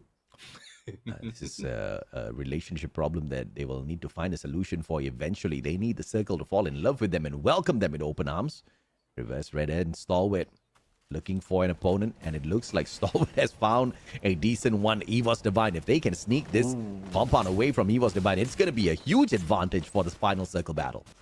Oh yeah, I mean, EVOS Divine has taken this and they've taken it silently as well. So if they get spotted by Stalwart Esports, and I guess they already had, then it will be a grueling battle. But speaking of battle on the rooftops, this Thieves is just fighting and trying to steal all those eliminations apart, and Peter, the MVP, still showing up. But Cougar has been taken down, and only X-Roy, if I'm not mistaken, is the one surviving for Expand right now. So let's see if Peter can bring back this fire for the team, as EVOS Divine right now lost one of their members, and Stalwart Esports is just gunning them down. Unfortunate for Stalwart Esports though, a few more of their players has been eliminated. Yeah, no elimination here on the side of EVOS Divine. AimGod still can be picked up, and he is picked up. So team recovery here, but here comes Reverse Red, knocking down the doors, knocking down the glue walls of EVOS Divine as well. But more are pulled right back up. Is that a good move? Is that a bad move? We will see, as the circle will close in 5 more seconds. EVOS Divine might just be caught way behind all of their defenses here, and they might not be able to run towards the center. And Stalwart Esports will be taken out of the gameplay, and we are now looking at 5 teams remaining. Indostars quite quiet towards this final circle, but we're seeing a few of those engagements happening against Team Falcons, the best team in this map, being gunned down, being cut from though to the knees. And Rexposy right now going in for the jump. There goes the takedown against Ray, but still 5 teams remain. Only 1 survived from EVOS. Let's see if he will sneak away a few more points. Expand is still alive and kicking. This is a huge opportunity for them, but unfortunately, there's not enough firepower or numbers on the side of Expand. EVOS Divine out in 4th. Expand has lost another player. They are out in 3rd. Indostars down by 1 man. He can be picked right back up, but yet another goes down. Lee, no more backup for him. Gachil as well. Raz, the final line of defense, pulls up those glue walls, but can he get the pickup? No time! Diamond shows up for the final elimination, and Reverse Red with the Alpine Booyah.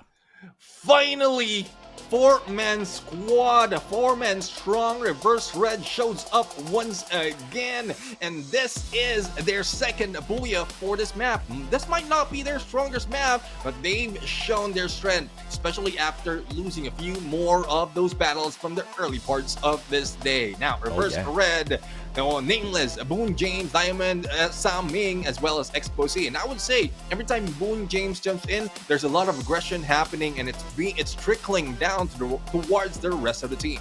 But remember, man, I already said top 6 ain't gonna be part of this conversation. Top 5, unfortunately. Reverse Red, you belong to that category. You know, Expand managing to pick up those points, and RRQ getting down and out in the 12th spot way too early will make that Malaysian team climb up once again. You know, we're definitely very concerned as to the scenario that is in the bottom 6 here on whether or not any teams are going to be climbing up.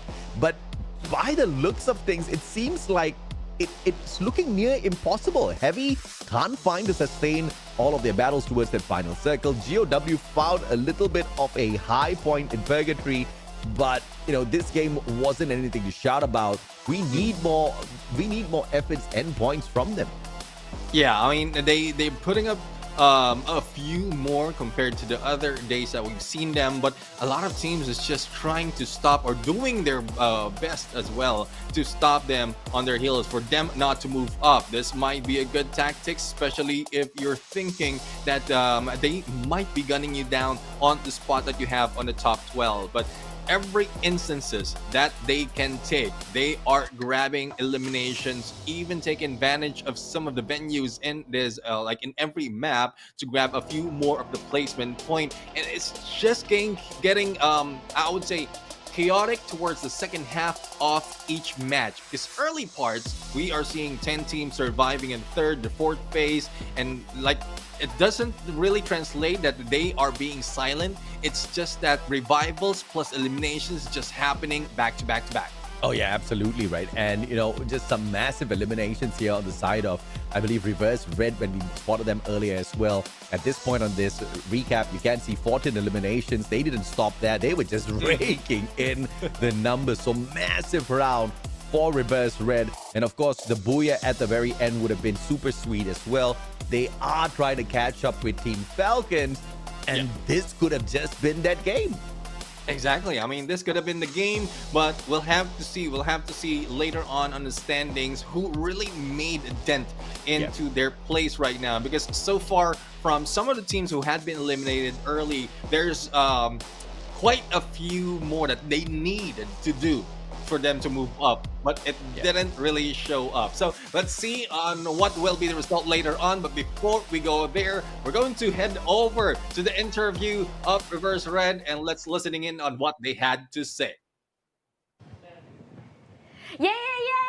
First booyah for Thailand นะคะ and this is Reverse Red! Yay! I wanna have two นะคะ wanna have a diamond on my hand but we already have diamond นะคะ from Reverse Red. What do you feel about your booyah? รู้สึกไงกับบูย่านี้ของเราคะ ดีใจครับ excited happy Okay, so do you think that your team can surpass Team Falcon? คิดว่าทีมเราจะคะแนนนำทีมฟอลคอนได้ไหมคะ ก็คิดว่าทำได้ครับ I think we can So, I heard that your team not just only a pro player but a dancer too.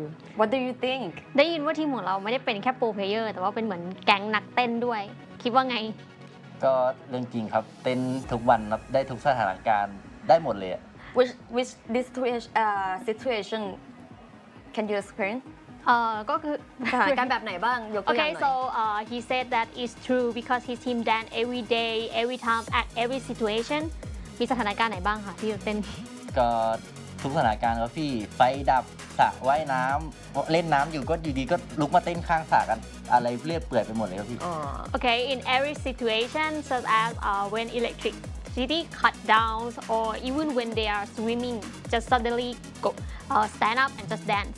Have they ever woke up in the midnight and dance? เราเคยแบบตื่นมากลางดึกแล้วเต้นไหม ตีสองตีสามมีให้เห็นครับ 2 a.m. 3 a.m. and we still can see it. Really? So how do you deal with it? เราทำยังไง โอ้ผมชินแล้วครับพี่ผมก็มองเฉยๆไม่ได้อะไรอ่ะ Okay, so he said that he's quite used to it, so just looking at them and okay. At first I thought that you will join them. นึกว่าแบบจะไปเต้นกับเขาด้วย ผมไม่เต้นหรอกผมเต้นไม่เป็น It's not my way to dance. I don't know how to dance. Okay, so what do you think about the team in the 10, 11, and 12, 13, and 14? Which team you think that get into the last two team in the final? ตั้งแต่อันดับ 10 จนถึงอันดับ 14 คิดว่าในทีมพวกเนี้ยทีมไหนที่จะเข้ารอบแกรนด์ไฟนอล ผมว่ามันก็มีโอกาสพลิกได้หมดเลยทุกทีมครับผมไม่ได้เชียร์ทีมไหนเป็นพิเศษ I think anything can happen. I'm not supporting every team, like especially support. Okay. Do you have any team that you think that you want to fight them? มีทีมไหนที่แบบเราอยากไฟท์เป็นพิเศษไหมคะ ก็น่าจะเป็น BRU ครับ บุรีรัมย์ยูไนเต็ดอีสปอร์ต Okay. Why? ทำไมคะ ก็ไม่เขาเรียกว่าไงอ่ะแบบ อยากวัดฝีมือเหรอ ไม่มันก็แบบตีกันมานานแล้วพี่แบบก็เลยแบบถ้ามีโอกาสในรอบชิงหรืออะไรก็อยากจะลองวัดกันก็ได้ Because we've been fighting for a long time. If we have a chance to fight in the grand final, then we would like to take a chance. Okay. I hope you will get that chance มีโอกาส again นั้นนะคะ next time. Okay. Good luck for the next game. And now back to you, Showcaster.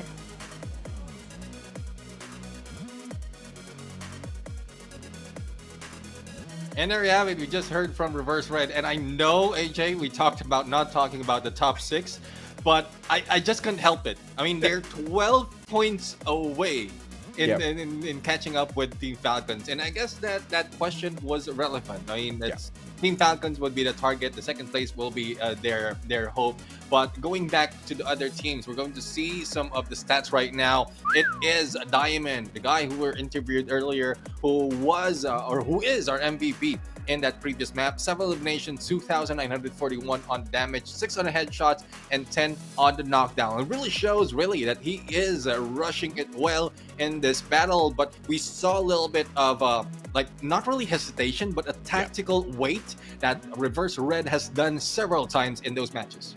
Absolutely, man. And of course, the combination between the A124 and Homer, the Disablers, slowing down their opponents, and Tatsuya with the extra boost in speed for players like Saming and Exposi, not just to avoid the shots, but to also get into the thick of the action and find those eliminations, allows them to pick up massive numbers, right? I mean, between the players of Boonjim and Exposi alone, you've already got 10 eliminations on standby, 13 between Diamond and Saming, for a total of 23 massive eliminations in this game alone. Yeah, I wouldn't be surprised if they will be topping the teams just for this day, and especially as showing up with 3 or 4 players in the elimination leader. I mean, none apart from Peter though has managed to squeeze in above Exposi and Boon James, and that's what I mentioned earlier. Every time Boon James jumps in onto the fray for Reverse Red, there's always that aggressiveness that he's showing. He's always first on the rush, and then the rest of the team just follow, and they manage to survive as well as win the engagements. Key players here, 5 grenades out of Gaday's hands, but not 5 eliminations through those Gaday grenades. So we'll have to wait and see if or not he can supply us with those. Saming with the 23 glue walls, 11 glue walls destroyed by Stop. So we did see the battle and the combination between Reverse Red as well as Stalwart quite a number of times on this battlefield as well. And I'm sure we're going to see more of that as the day continues, because the Thai teams just do not keep quiet. But 25 eliminations, dude, the Trogon. The Trogon is not gone. The Trogon is here, and the Trogon is slaying out there. And definitely slaying. I mean, not like almost doubled that elimination that has been done compared to the Woodpecker. Bison is back in play though, but not so much. And here is where we see the number of points that they have taken. Now let's get over to the bottom, because PE Sports and RQ Kazu being taken down a little bit too early, but PE Sports just done it a little bit better with 3 elimination. Even GOW, a team who has done well from the previous map, has been pushed down. So hopefully this doesn't continue for this team, because there is a huge chance that they will be able to move up and catch the top 12 if they can maintain the consistency from the previous or from the first 2 matches that we have for today. Yeah, no surprises here. This is more of the old-fashioned way as to how RRQ and PE usually performs. Up and down. You know, in fact, the first 2 games were a massive surprise with the consistency that they were bringing in. So, you know, this one doesn't really shock me all that too much, but we just want to see the fight within their hearts, right? How much can they glow all the way to the top? And it's very refreshing to see, because we did talk about how Expand, you know, might just wake up that fire in the pit of their stomachs, the fire under their bum as well, lit by RRQ and PE Sports, would bring out the best in them, and it did. They got into that final circle. They finally survived long enough to keep up with the rest and do not get annihilated early, and that is the best way to not get relegated from the top 12 if you are Expand at this point. Yeah, exactly. I mean, if in case a spot will be taken against you, make a plan to take it back and probably take the lead against the team. But we are now heading into game number 4 right now, Kalahari. Now, we might not have seen a performance of the Woodpecker from the first few matches that we have that much, but Kalahari, this is where we see that. I mean, this is a sniper's battleground, as you can see from the past up until today, but one thing that really changes is the elimination, the confirmation of those knockdowns. They need to make that work this time, because you have a long distance battle, you have a long distance capability, but if you don't pull in that elimination earlier before they get picked up, or probably before they get hidden in towards those mountains, that would still be a loss, and your position will be exposed. I'm expecting the trend to continue for not many of these Woodpeckers to be available out there. and you're just going to be forcing multiple CQCs in Kalahari. I think you're going to see like, some Spider-Man-esque, theatrics out there with everybody just hopping from one corner to the other. But of course, let's see whether that's going to be the situation. Or will we get mostly those long-range engagements like Neptune said? As we set things up for Kalahari, it's game number 4 out of 6 from today.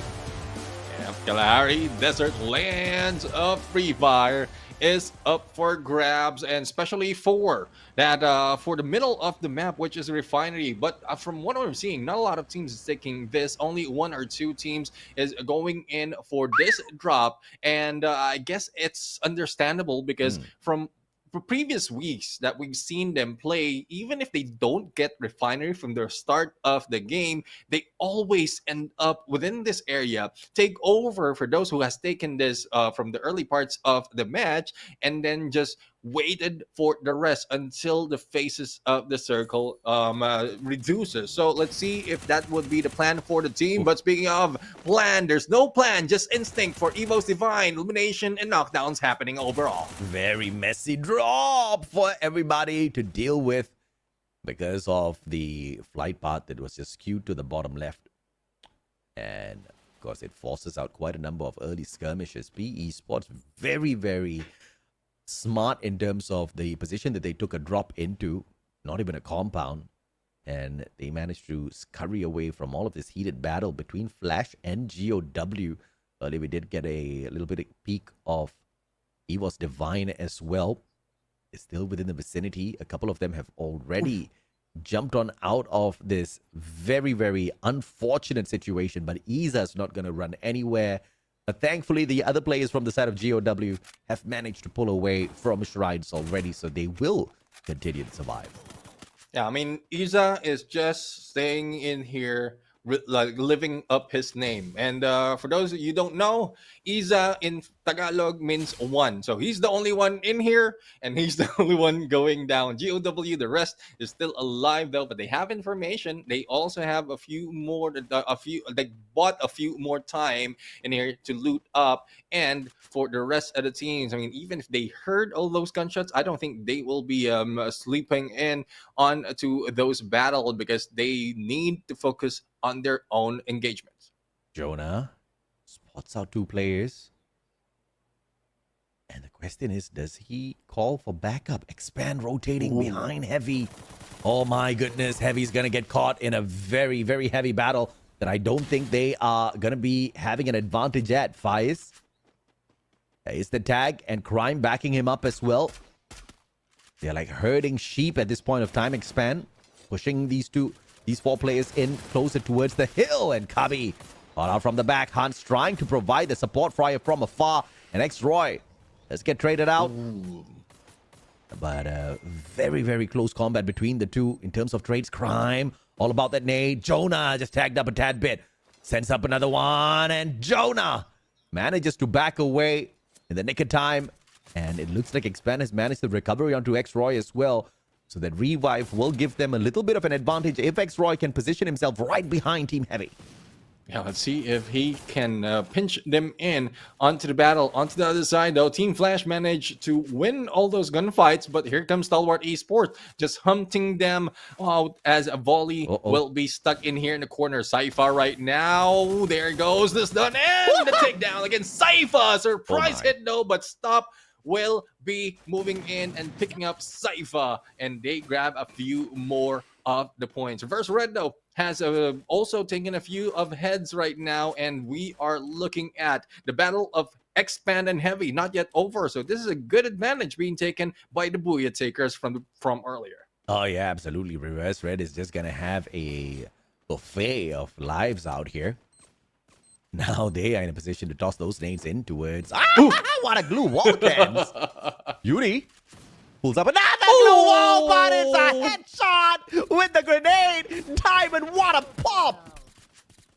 That's what we call a Kobe right there. Uh-oh. Here comes Crime being run, and Diamond, had to pull up that glue wall, didn't hit all those shots, but finally was able to recover and grabs his third elimination. My, oh my, Expand just getting burned down to the ground, but I believe there was a little bit of time here for the recovery, and X-Roy, as I speak of recovery, brings Crime right back into play. Expand's not going to get the flame in the pit of their tummy snuffed out just like that. They won that final circle. This is going to be a challenging map for them. Let's see on how they work it out. Well, X-Roy is working out well. Evo's Divine just popped off and just popped up in there and has been taken out. Crime, though, is just trying to chase down G'day, and G'day right now trying to get away. Kens for the backup. 1v2 split, even with a pistol. Here comes the dash. And there goes the takedown. Even the pistol works for expanded that battle. They saw the opportunity. They whacked him out of it. And they walked away the winners in the 2v1 shenanigan. 18D are down. And Team Falcons now torturing Indostars. 3-2 points for them. Liam's not going to go anywhere. Raz is not going to go anywhere as well. Free 3 points, I have to say. Rastrogon! Cougar! Cosq was there to help his buddy out. Knocks Raz on the head. Picks Cougar right back up. And Liam hasn't gone down just yet, but it's just a matter of time. And Indostars toasted. But there was the recovery from Cochil before the rest of them got taken down. So Indostars is still in it to win it. Yeah, well, let's see. I mean, so far we've seen a good performance coming from Reverse Red in the early parts of this Kalahari. Now we're seeing the same from Falcons because they don't want to let go of the lead that they have. So if they can maintain that, then that would be a good story for them. But speaking of maintaining, Indostars haven't maintained their lives. The moment that Cochil has been brought back, he will be hunted by PE Sports, and even the rest of the teams who is in this area will be gunned down and will be chased, and the target would be Team Falcons. And the UAV does manage to scan out the Falcon squad. But Cougar asks a very tough question. What can you do with that information? It's all about the gunfights. And it is Team Falcons with the first hit. LBT down to 50% of his health. Cosq with the Trogon. Plays for the circle first before getting into an engagement. Very smart tactical play. Narrow from up top. LBT's the one with the drop. And Don't Cry barricades himself in. Peter can't find any ingress. Both of them drop the glue wall. He brings it right back up. LBT gets away, and Don't Cry still alive. A sliver of health. One pop from the back, and Peter with the knockdown. PE Sports just can't shake them off. Yeah, can shake it off. Didn't make it through the window to survive. Let's see what they will do later on. 11 teams remaining right now, and battle continues between Expand and Stalwart Esports. Now, Crime will be moving in for a nade hit and half health right now being taken out. Here comes the rest. Indostars. So this is a three-way battle overall that started earlier that hasn't ended just yet. Yeah, Indostars are the ones at the losing end here. They are severely outnumbered. And they are choosing to stay away from the battle, but slowly but surely they want to find the circle as well. Stop manages to find and put a stop to one player on that rotation in. Now X-Roy on that right flank. Stalwart. Here comes the hook gun play. They take that high ground instantaneously. That shows you exactly where they want to invest all of their coins in. It's all about the movements for Stalwart, and now with that high ground advantage, they go ahead to shut down Kens. One player! Oh my God! What a headshot from Kens! Stop, dead in his tracks, and now Stalwart needs to run.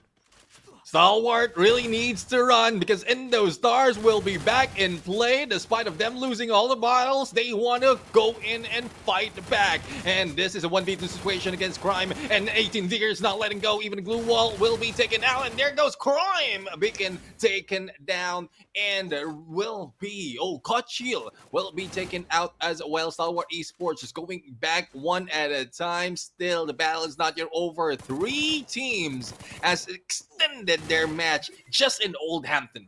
Yeah, Roy is still here though. And the circle, just the second one, so it's not gonna really rip your life away, but definitely outnumbered. And my goodness, who was that took the hit? Stalwart helping out Expand just a little bit. X-Roy survives, but now it's just Stalwart versus X-Roy. He's got enough money for the revival, but no vending machine around him. Dew shows up. He finds the sprays. Barros from behind. And X-Roy with the boost of his Tatsuya. But he's just buying a lot of time. Got there in time for the double revival. And then he goes down. Well-worked play by X-Roy. X-Roy being the eel in this gameplay, couldn't be caught that easily and managed to go in for the revival. Even in 1v3 situation, managed to survive, but will it be coming into a ways right now? Go Chill drop in together with Ken's in the same area, and I think Ken's has a losing end in terms of the weaponry. Here comes the rest of the team of Indo Stars, and it's just a hunt similar to what we've seen earlier from one of the players of X-Roy, and Ken's will be taken down. Let's see if they will be out for the count right now. I guess another one is still alive and surviving. A consolation elimination for Indo Stars. That's the first one of the game for them.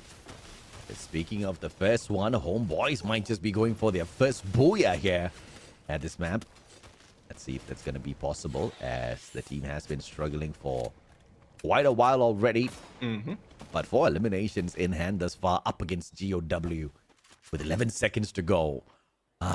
This is a very uncomfortable situation for Homeboys. Oh, definitely. I mean, GOW managed to outsmart a lot of teams, especially when they have a compound. But this time, they are rushing in against Homeboys. Butterfly is trying to barricade themselves into this house, and Ize is trying to go and break down all the covers. Here comes Luffy, and Glue Wall has been put up. The blue is also moving in, but they are stuck in here because of their own doing. Yeah, absolutely, man. And now GOW, they just stormed the house. Easy points for GOW. Goodbye, Homeboys, they say, as they send Homeboys back in the 11th spot. Yeah, well, GOW is still in the running, currently in 14th, slowly moving in, but it is still a long travel, similar to what we're seeing from the teams who's outside of blue. Xpando managed to grab 10 eliminations already, and X-Roy will be back in play. And X-Roy is still have to get into the zone. But for RRQ Kazu, this is the first time that we are seeing them again after a while for the battle, and they're just hunting everyone surrounding them. And RRQ is just being RRQ. That's it. Grenade, can it find the connection? He only has one more. Diamond just gets tickled by it. Yeah, I mean, Expose managed to get in safe from that nade, but Saming is already moving in for the pinch. Expose. No, spotted and almost being taken down. Near miss once again. I would say for RQ Kazu, they could have been they might have been scratching their head already for all those near misses. I mean, might as well scratch it now, bro, before someone else helps you scratch it with a bullet. Reverse red. In a decent spot, stealing it away from Indo Stars. Indo Stars not going to be too glad with that at all, but you snooze, you lose, my friend, says Reverse Red, and more players from their side get eliminated, and Indo Stars down and out in the 10th spot, courtesy of Reverse Red and their repositioning. Evos Divine, on the other hand, on the flip side of things, very quiet. Quiet indeed. I mean, showing up probably or being heard later on once they have a better advantage. But Evo's Divine hasn't seen that advantage even from the first few maps that we have. And I guess that would be them being silent, just going for placement. But Stalwart Esports, no silence for them. They have a good place, a good high ground inside the next phase of the circle. Might be able to spot V-Tan from above, and Stalwart Esports will be able to survive this battle in a few moments. The only question is who will be rushing them, and will there be any damage they can put in, because Stalwart Esports is very, very high up. GOW taking shots at both Reverse Red and Stalwart, taking advantage of the fact that they are pretty much in the circle. But unfortunately, they don't have a defensive compound to work around with, so they have to try to sneak one away from Reverse Red. But they're battling 3 different fights at the same time, so this is not the smartest of idea. RRQ, on the other hand, finding a free opening here, but the range of their guns is just not enough to give them easy eliminations at this point. Yeah, speaking of eliminations, earlier on the map, I just saw a portal go being used by PE Sports trying to take over GOW, and it seems like it didn't work their way. Don't cry right now. Hopefully he's not crying because he has been damaged and two of their teammates has been taken down, but GOW letting that go. I guess they need to move because a lot of teams have already taken place in those compounds. But don't cry. As well as one more player, Nero, is on the other side. All they have to do is play the survival game, and they might grab the point from this Kalahari. Yeah, ninja gameplay by PE Sports, just trying to stay as silent as still as possible. Not even breathing at that point. But he was divine. Pelted by ice grenades, triple ice grenades, but barely tickling them. And now the glue wall melt is laid out as well, so no easy escape for them. A lot of resources being wasted as they are being hunted down. GOW looking for the reposition. They will be able to do so with the hook gun, even though the elevation on the left-hand side is a little bit too much for them to deal with. Good day. LMG on fire, taken down and out of the equation. Team Falcons now a little wounded. Wounded indeed, was still going in for the hunt as Heavy has been taken down. RQ above Stalwart Esports, and it's making Stalwart Esports uncomfortable in their position, but Reverse Red though has been taken down right now. It is starting to get messy right here. Open area, only glue walls and containers in between everyone, and Falcons is trapped into those pillars as GOW is still surviving, and wow, 14 eliminations already. Yeah, GOW just did a number on Team Falcons, bro. They just melted down all of the defenses and allowed RRQ. Stalwart, he was divine to get the job done. GOW, what a play. Absolutely torturing the opponents here. But now it looks like their resources are running down. They have to calm down a tad bit. EVOS Divine piling on that pressure. PE Sports from the back. He's just trying to stay as silent as possible. Stalwart will have to move, but they've got that bird's eye advantage against the team of GOW. And look at them being pelted down one after the other by EVOS Divine. They're just being let go. I mean, Stalwart Esports don't want to mess with there. All they have to do right now is take down those who have been knocked down, and they can grab all the eliminations, and it's just a party. But it will be trouble for them. They might be falling for the wrong person. I mean, for the wrong team right here. There goes a hit. Every time they open up, they will be gunned down. My God, the recovery is so quick from the side of EVOS Divine. Barros managed to get a knock, and the player from the side of GOW managed to get a knock, but both knocks instantly recovered by EVOS Divine, refusing to give up their spot. And now the circle's going to be the decision maker in terms of all of the chaos that it brings. It's all about the maze of glue walls. Somebody, and I'm sure that somebody is GOW. The monster truck is in there. The ramp up is going to be slow for the speed, but the monster truck's going to be able to drive through all of these glue walls. Issa jumps on out of the monster truck. G'day trying to overwhelm them from the right hand side. They all flank, 3-man strong. Abex leading the charge. Deanne meets him with the Trogon. Now it's GOW trying to counter reverse this charge against the players of EVOS Divine, and out of nowhere comes flying in Stalwart.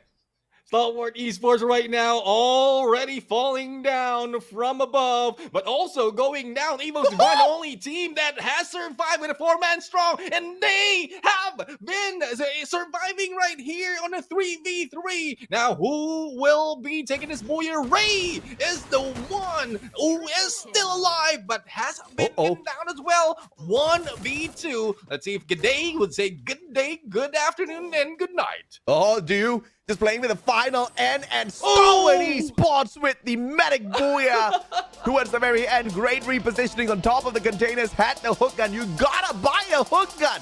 The hook gun is available to everyone through the vending machine now, and it's dirt cheap. Okay, $200, and a couple of players opting to not get that. It is just repositioning advantage on Kalahari that you cannot just swipe away from, and Stalwart Esports definitely did not. They knew exactly how important movement on the map of Kalahari was, and the investment got them to a position where they could, of course, count themselves in there for the booyah. Exactly. I mean, it hasn't changed for Kalahari overall. It's still the position gameplay, as well as how you can take over the high ground to take all those advantage. But from the final 3 teams that we have in that map, if I'm not mistaken, like they had 15, 14 plus points or elimination points overall, and well, it might go down to the wire. We just have to find out who grab a few more in that final circle, and it would be GG's. But that was a tough fight for that the final 3 teams, similar to what we've seen in that Bermuda map. Yeah, no doubt, man. I mean, this nade by Diamond, it was sick, bro. The curve, I mean, he was so close to the player, and to be able to curve it right above a double glue wall that he anticipated a couple of seconds before is just phenomenal pro plays out there. Yes, it is easy to pull off, but with that kind of pressure, with so many players out there on the battlefield, props to the guy. Team Falcons, on the other hand, they went in for the annihilation of PE Esports, but PE Esports initially was just way too slippery. Oh yeah, I mean they got away from all those engagement. Even if a few of their players has been taken down, they just went away, kept silent, and then from that final moment, they managed to grab a few more of the placement. But I really love how GOW maintains their placement capability, and they have been doing it overall. So I think there's a huge chance for GOW right now to catch up, and it's showing up, or it might be showing up later in the numbers. It's not just a luck thing, right? They've managed to get into that final circle, fighting for that booyah twice already, managing to put on decent number of points on the overall leaderboard. GOW might not be in your top 12, but they're not too far away if they can maintain this sort of a consistency for themselves. Yeah, I mean, we're going to hear right now from Stalwart Esports, the one who outsmarted everyone in that map. So let's head over to the interview and listen to that.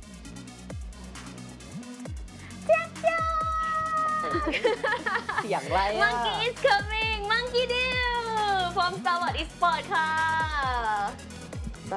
Can you do it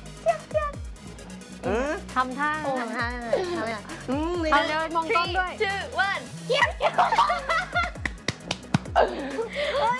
1 why you did love it look like to monkey อ่ะ แต่ว่าทำแล้วดูเหมือนลิงอะ but it's cute นะ ไม่ใช่ อาจจะคิดเองไปเอง อ๋อ it's not It's just only my imagination, right?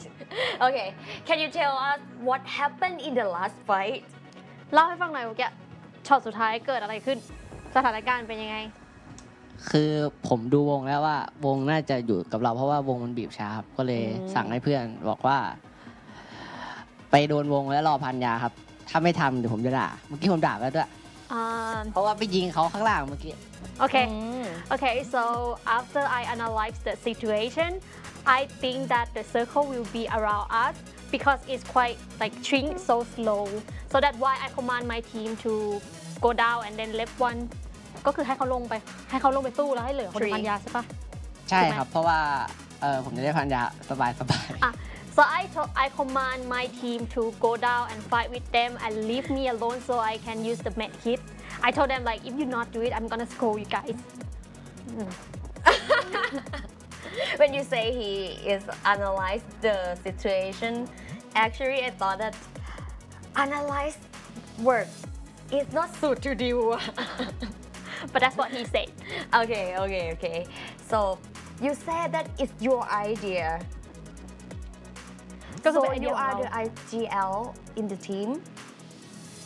เขาบอกว่าเราเป็นคนสั่งมันเป็นไอเดียของเราแสดงว่าเราเป็นลีดเดอร์ของเกมนั้นใช่ไหมแบบเหมือนเป็นคนสั่งเกม ใช่ครับเป็นคนเชียร์ฮะแล้วลีดเดอร์ไง เป็นหัวหน้า โอ้ยตาย Yeah, so he said that he is a captain person that who gonna call the game like tell the team to do or not do.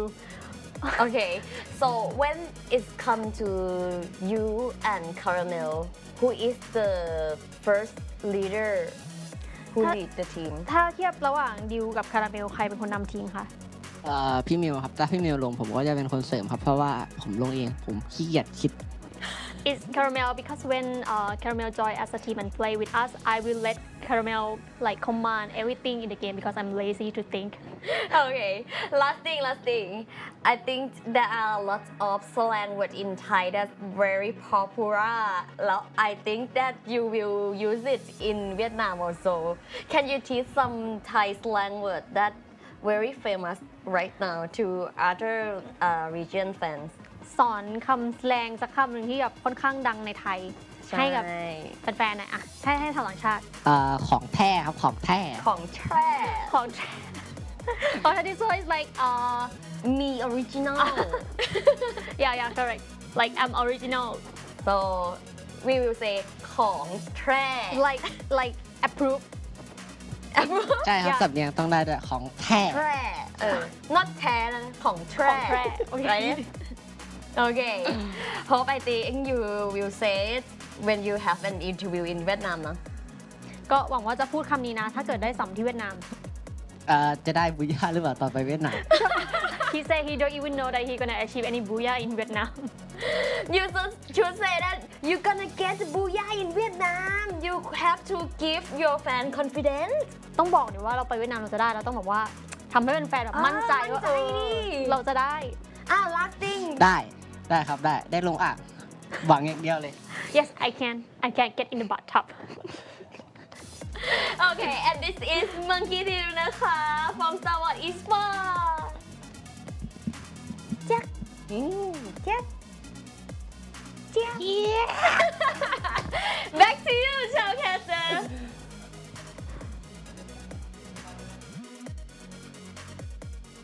He was like, stop calling me monkey, man.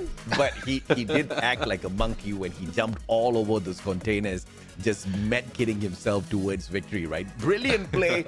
I mean, he says he's lazy to think, but clearly a lot of thinking was done in that final circle to be able to trust the rest of his team members, send them into battle, and then to rely on himself to clinch the 12 points from placements. 5 eliminations in total. He definitely deserves the MVP of this match through 7 knockdowns, playing the Iris, the M82B, torturing players behind blue walls. That's what Dew does best from afar. Yeah, monkey see, monkey do. That is what he's doing right now. But again, as a sniper, it's really a usual place for him to be on the high ground. And I'm not surprised why he let the other players from the team to rush down, and then he was left down in there from above. So it's quick thinking. And as you did mention, I mean, he might be lazy, but his instinct is not that lazy overall, because he was able to, or they were able to do that in a fashionable manner, because there's a lot of chaos happening already beneath them. Oh yeah, absolutely, man. And look at the number of eliminations for a total of 17 from the team of Stalwart, added up with the 12 points for a total of 29 from this game at Kalahari. But of course, Cosq will take away the limelight from Team Falcons. He rides into here with 7 eliminations in total. Yeah. And as we can see, Dion from GOW also in here with 6 eliminations, tied with Good Day from Evo's Divine. And Stalwart Esports, though, I mean, they might not have the highest elimination in this match, but they had 2 representatives right here, just beating all of those with them combined. Now, elimination by Grenade, though, we have Rip right now, but I'm pretty sure this is not the guy that you want to see in this key player, because we've seen one from Reverse Red earlier. Oh, yeah. With that elimination. Glue walls used from Iza. That's a lot of defensive power from them. It's just good that they can pull up all those glue walls, survive all those battles, and end up on the top 3 in the final circle. Oh, we missed the Woodpecker. We were asking, where is Mr. Woodpecker? Yeah. Mr. Woodpecker said, right here I am. And what a comeback. 26 eliminations from afar. Trogon with the 15, Bison with the 10. It was just all about the long-range engagement this time round. Dude, even from the close range, the Woodpecker was used earlier. I mean, there's a lot of potential for this weapon overall. But speaking of potential, a lot of potential teams who wants to move up is showing up after that game number 4. But Stalwart Esports remain in the top, and I'm not just talking about their position in the map. They are 29 points in total on that Kalahari, followed by GOW though, being third on the placement, but still 15 on elimination with a total of 23. Radical stuff out of GOW, bro. I mean, come on. This team is not even in top 12 at this point of time, but they are the third best team in eliminations from the day of play. Great stuff from GOW. You can clearly see the hustle is there, the effort is there, but they're still quite far away from the 12th spot. They need to pick up a solid 40 more points to be able to sneak on in. Heavy, on the other hand, is unfortunately faltering quite a little bit, so it's going to take them quite a while to find this top 12, albeit they are over or on top of GOW at the moment. Yeah, and PE Sports has moved up another spot once again. I mean, currently they have 30 more points to be able to catch up with RRQ Kazu. But we've seen the performance of RRQ Kazu. It's quite that big as well, so it might not be easy for PE Sports. So it's not just about the engagement, the head-to-head engagement, but also the tactical approach that they can use in this game. So it's up to them to really make their way in the final three. But before we see even more of the battle, we're going to go for a quick break. When we return, the matches continue.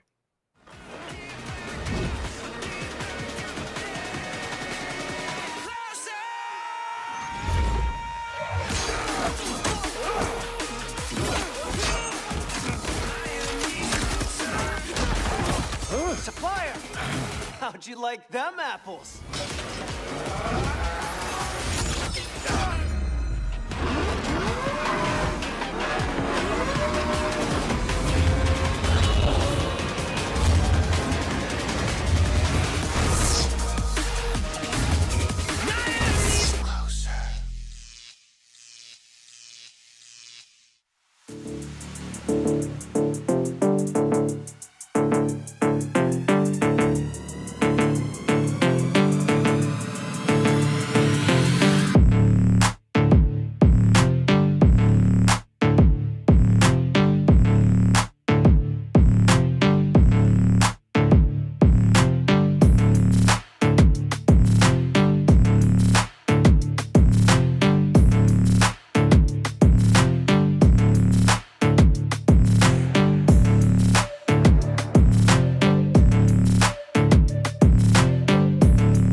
How'd you like them apples?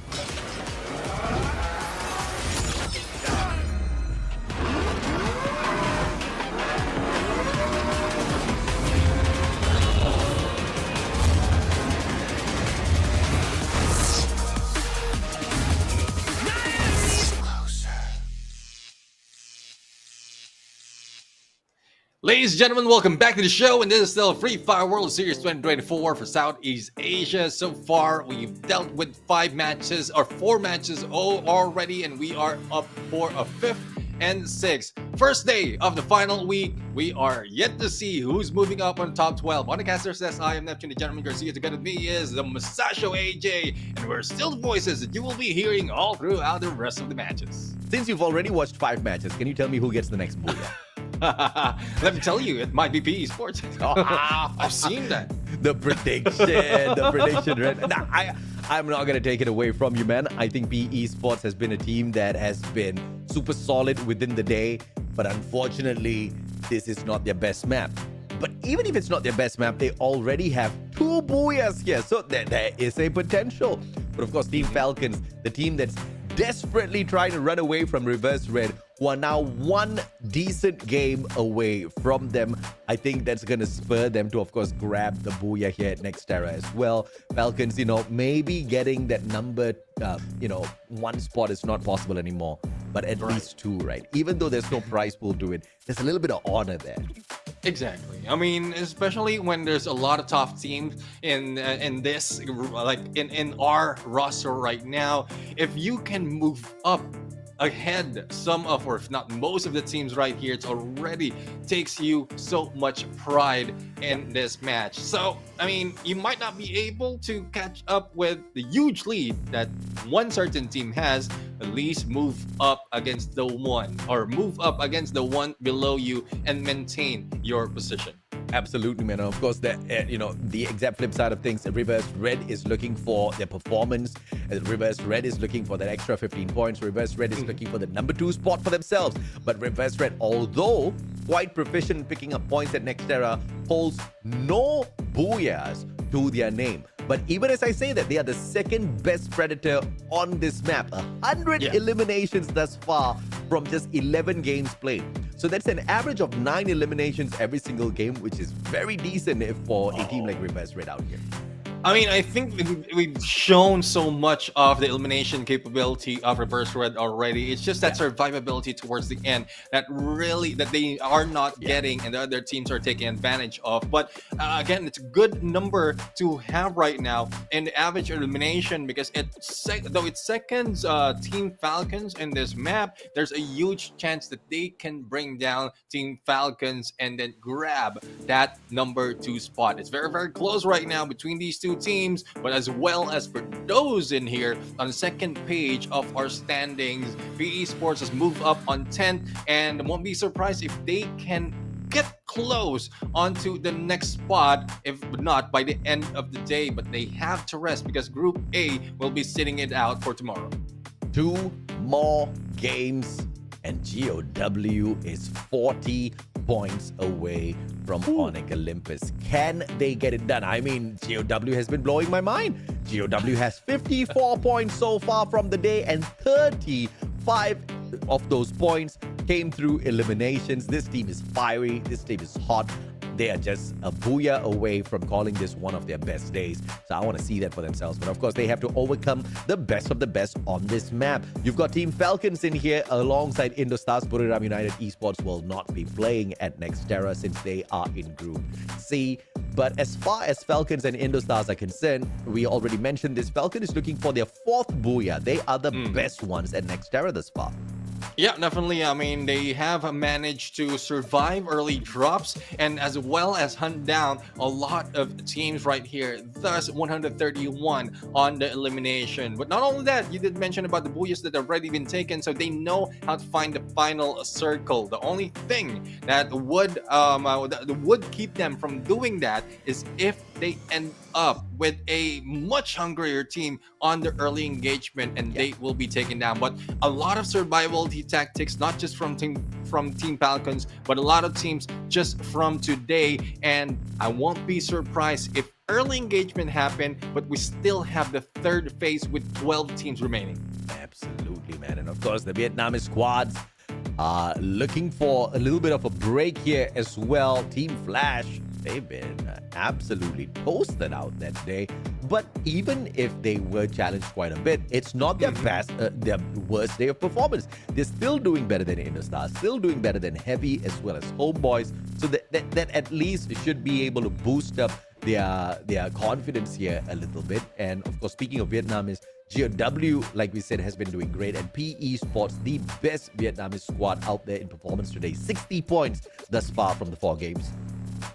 Yeah, I really love the fight that PE Sports is showing right now. Hopefully it continues on for the remaining, from today up until the remaining 2 days that we have in this week. But again, they need to do it right now. Because for those in Group A, it won't be a good run for them, especially for those who will be resting for tomorrow. But for PE Sports, the battle continues after today. They have a good chance tomorrow, and hopefully they are not that team who goes up and down anymore. Just maintain the trajectory of going high and getting this outsmarting those teams who have been ending up on the top 3.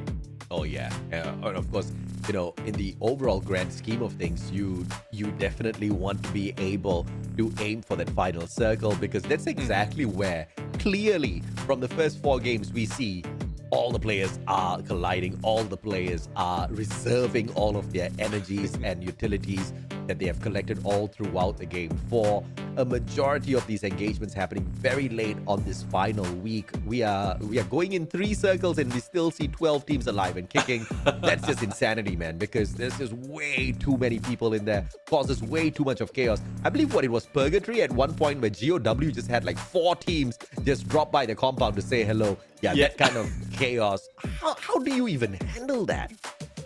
I mean, you just need to be calm, I believe. Like, if you have a drop in, or one of the players have dropped in a little bit early, and you have a few of those resources, all you have to be is keep calm. Make sure that you have informed your teammates. Communication would be the best factor for a team, because information gameplay comes in from communication. And if you can have one on standby as well in any of the vending machine or probably revival spot, you're already a sure win of coming back if in case you lose the battle. But if not, then you grab a few more points, get all the resources from the falling opponents, and then continue on with the engagements. Stalwart Esports, they have picked up a booyah for the day already, but still 5 points behind PE Sports. PE Sports has scored a total of 60. Stalwart only has 55. Stalwart's looking to outdo PE by the end of this next game. But I am banking on the Vietnamese side, man. I mean, you know, factually speaking, they have no fight against each other. Stalwart is definitely going to the final week. PE Sports, on the other hand, is tethering on the very edge, because today, of course, they've managed to climb over Onyx and WAG, but tomorrow, WAG and Onyx, they get a chance to play as well. PE will obviously have that opportunity to do something against them, but they have to take as much of that momentum from today to bring into tomorrow. So that basically means they have to perform great today as well. And that's why I love how Free Fire has brought in their esports scene in different height. With the groups rotation, you're giving advantage and disadvantage or balance towards the team, and all they have to do is maintain their consistency. So if you're an off day and it's time for you to play, then you need to make work with what you have, or probably just stay focused and get away from all that happened in the past from the past games.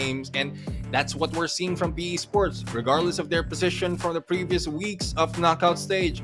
All they are doing right now is maintaining that numbers in terms of elimination as well as placement, and not really think about who they're catching up, just better themselves every time.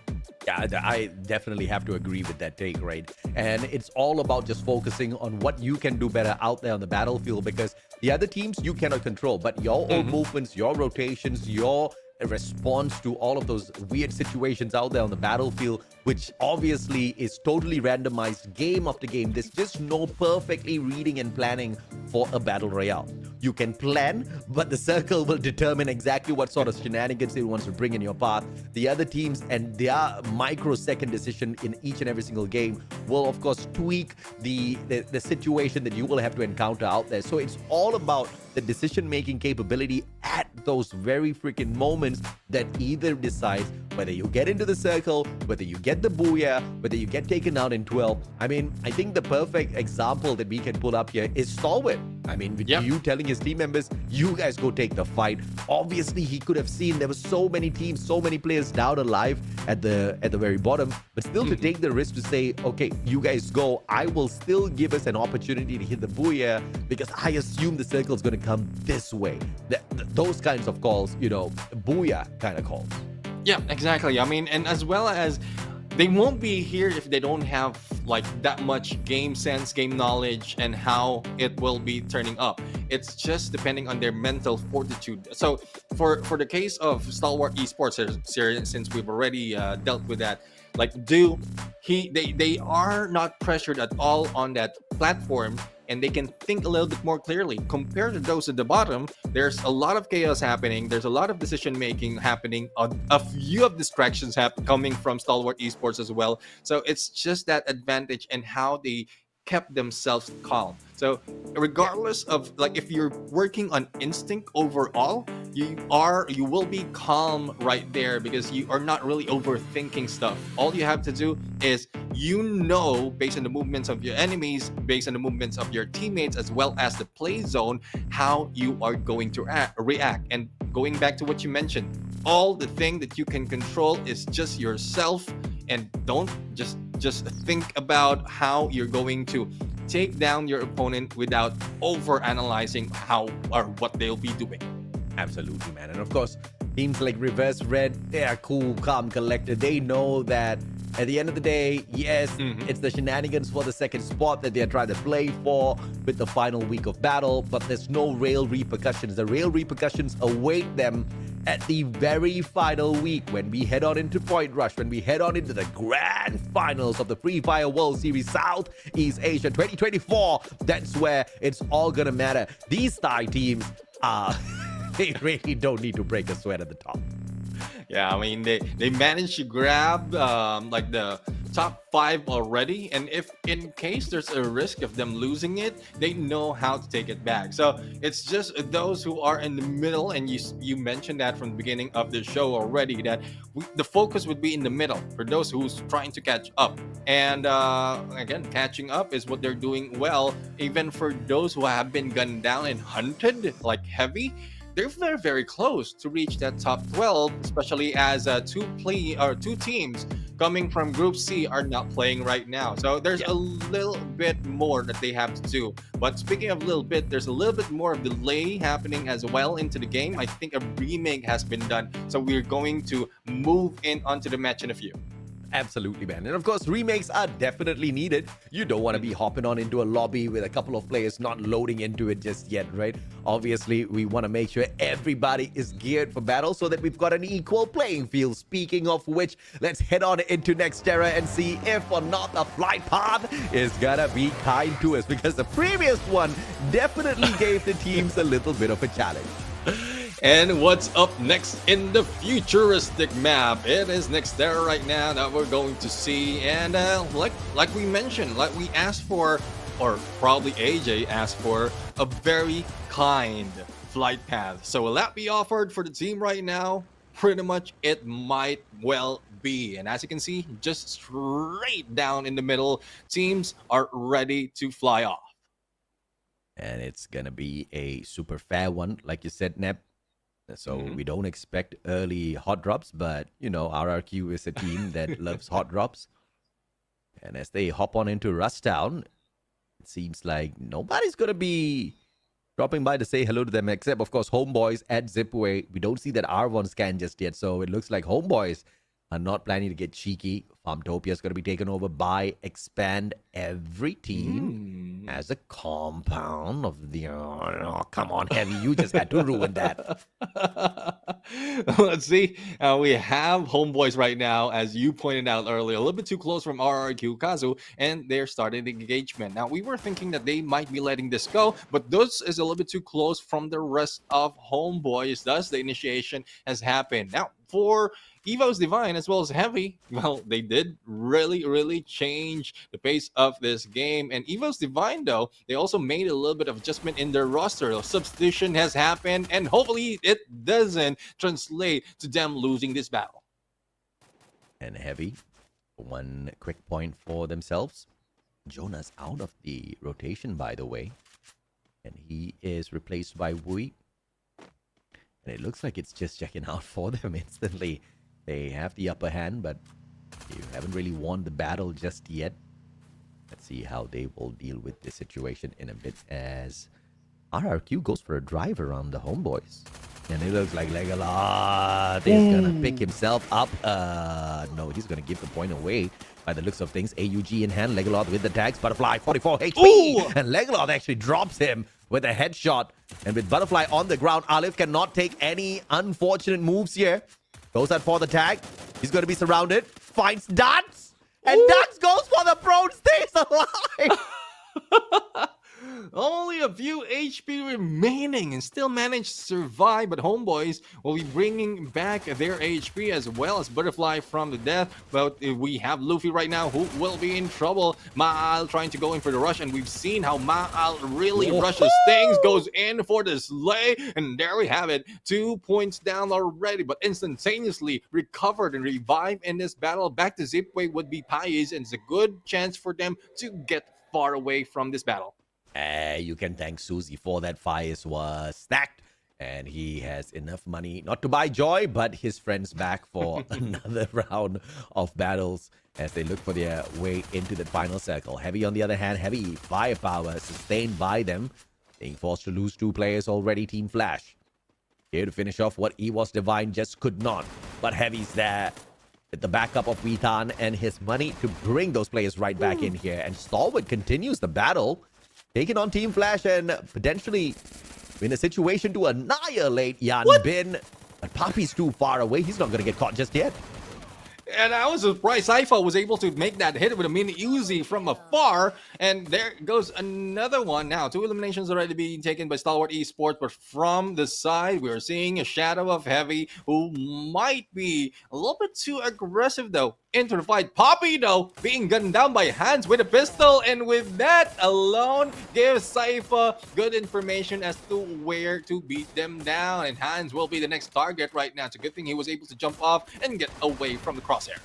Team Falcons, on the other hand, going up against RRQ. The elimination's up already, and it looks like Team Falcons are all spread out. And unfortunately, Razor's just not going to be able to sustain.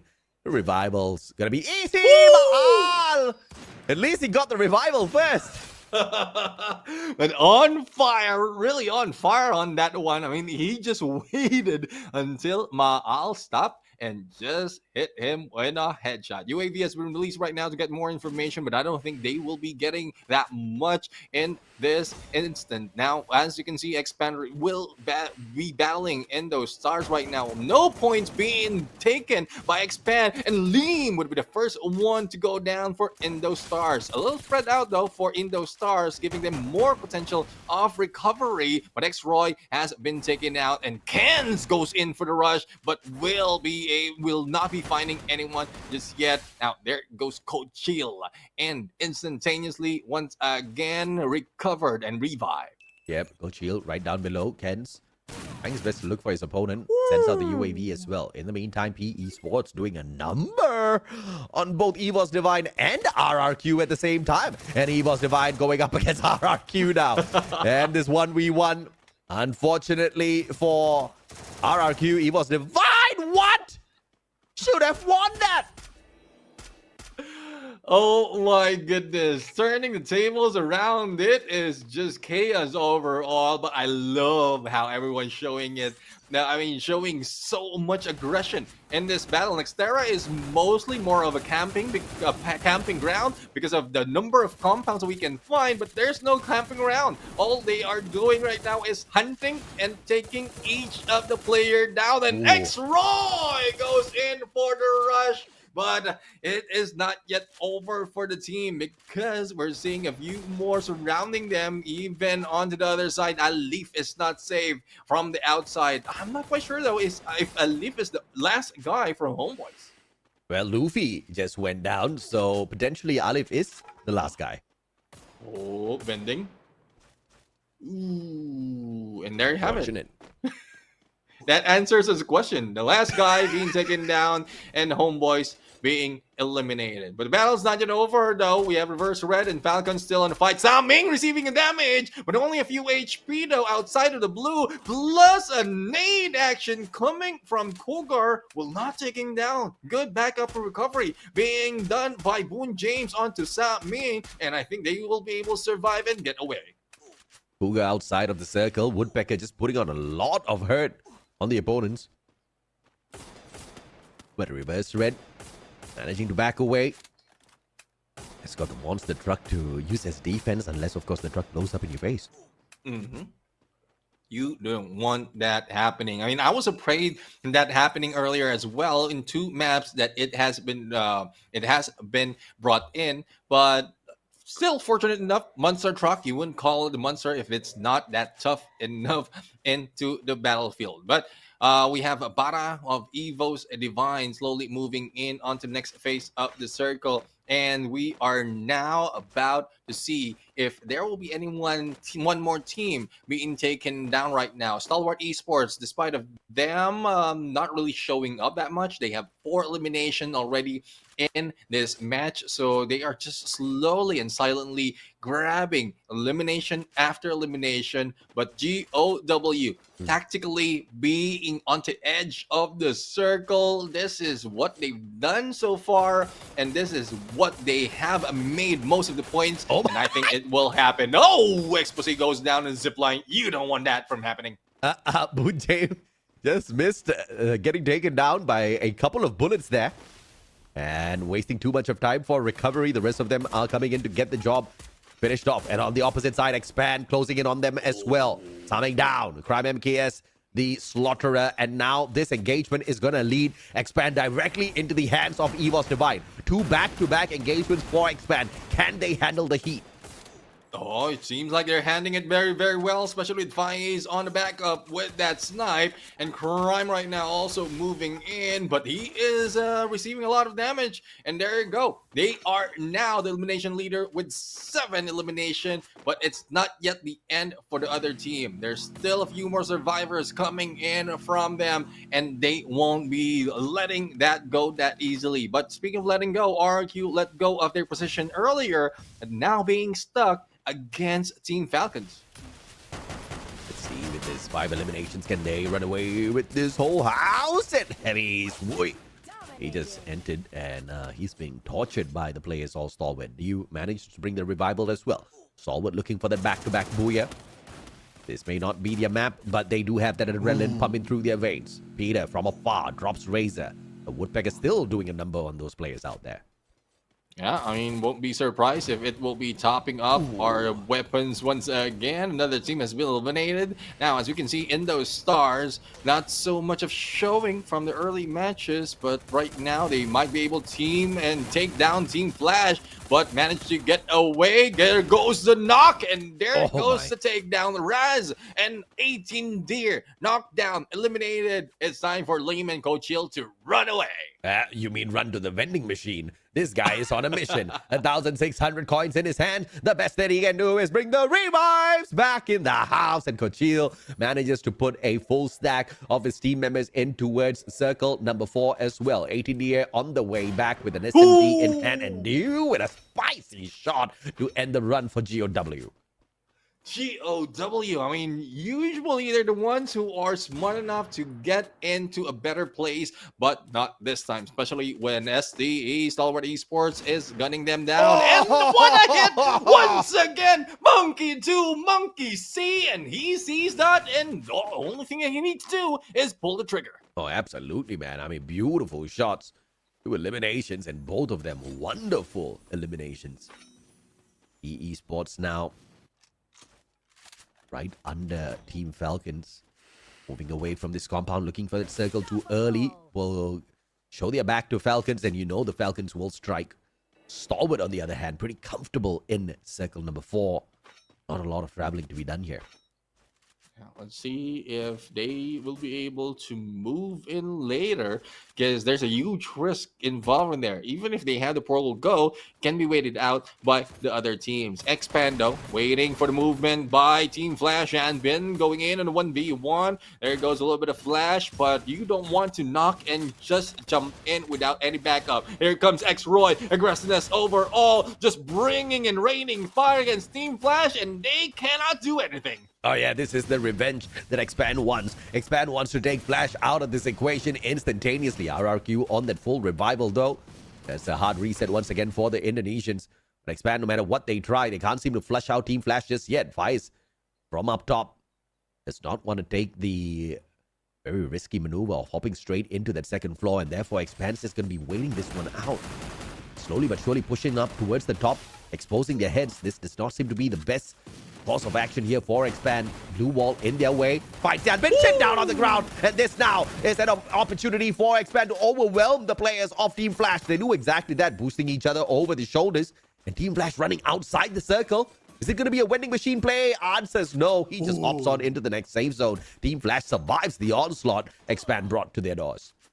It was a catapult gameplay overall, though, for Team Flash, and they managed to survive, get away from the battle. And let's see if Indo Stars will be able to do the same, because right now, they're also taking the compound, but they will be hunted. They will be gunned down by Stalwart Esports. Team Flash eliminated, and that is thanks to the teams, or the player of Coach Shield, Stalwart Esports right now. Elimination leader with 14 eliminations, still inching to get a few more the moment they have a step into that second floor. Yeah, we talked about the back-to-back booyah. Look, oh my God, Falcons! Really putting the hurt on a couple of teams. RRQ down and out already, all thanks to the final engagement from PE Sports. Falcon, on the other hand, dropping players from afar. Indo Stars facing the exact same rock at the hands of Stalwart as well. Expand moving in from the opposite side. Aim got down. Indo Stars out. And it looks like the team of EVOS Divine Mind just follows suit.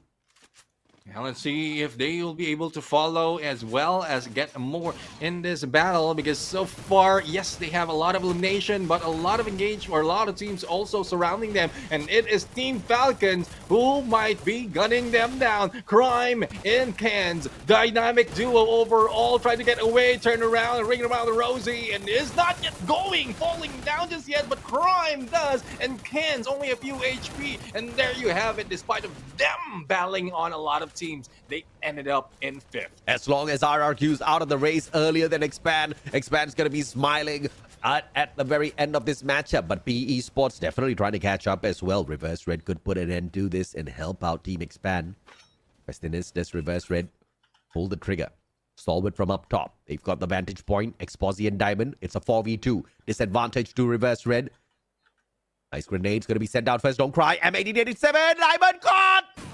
And the drop comes through as well from LBT. Exposi out in the open with the scar in hand, but he's going to get scarred by the rest of the players on the side of PE Sports. Exposi down and out. And there goes the opportunity for Reverse Red as well.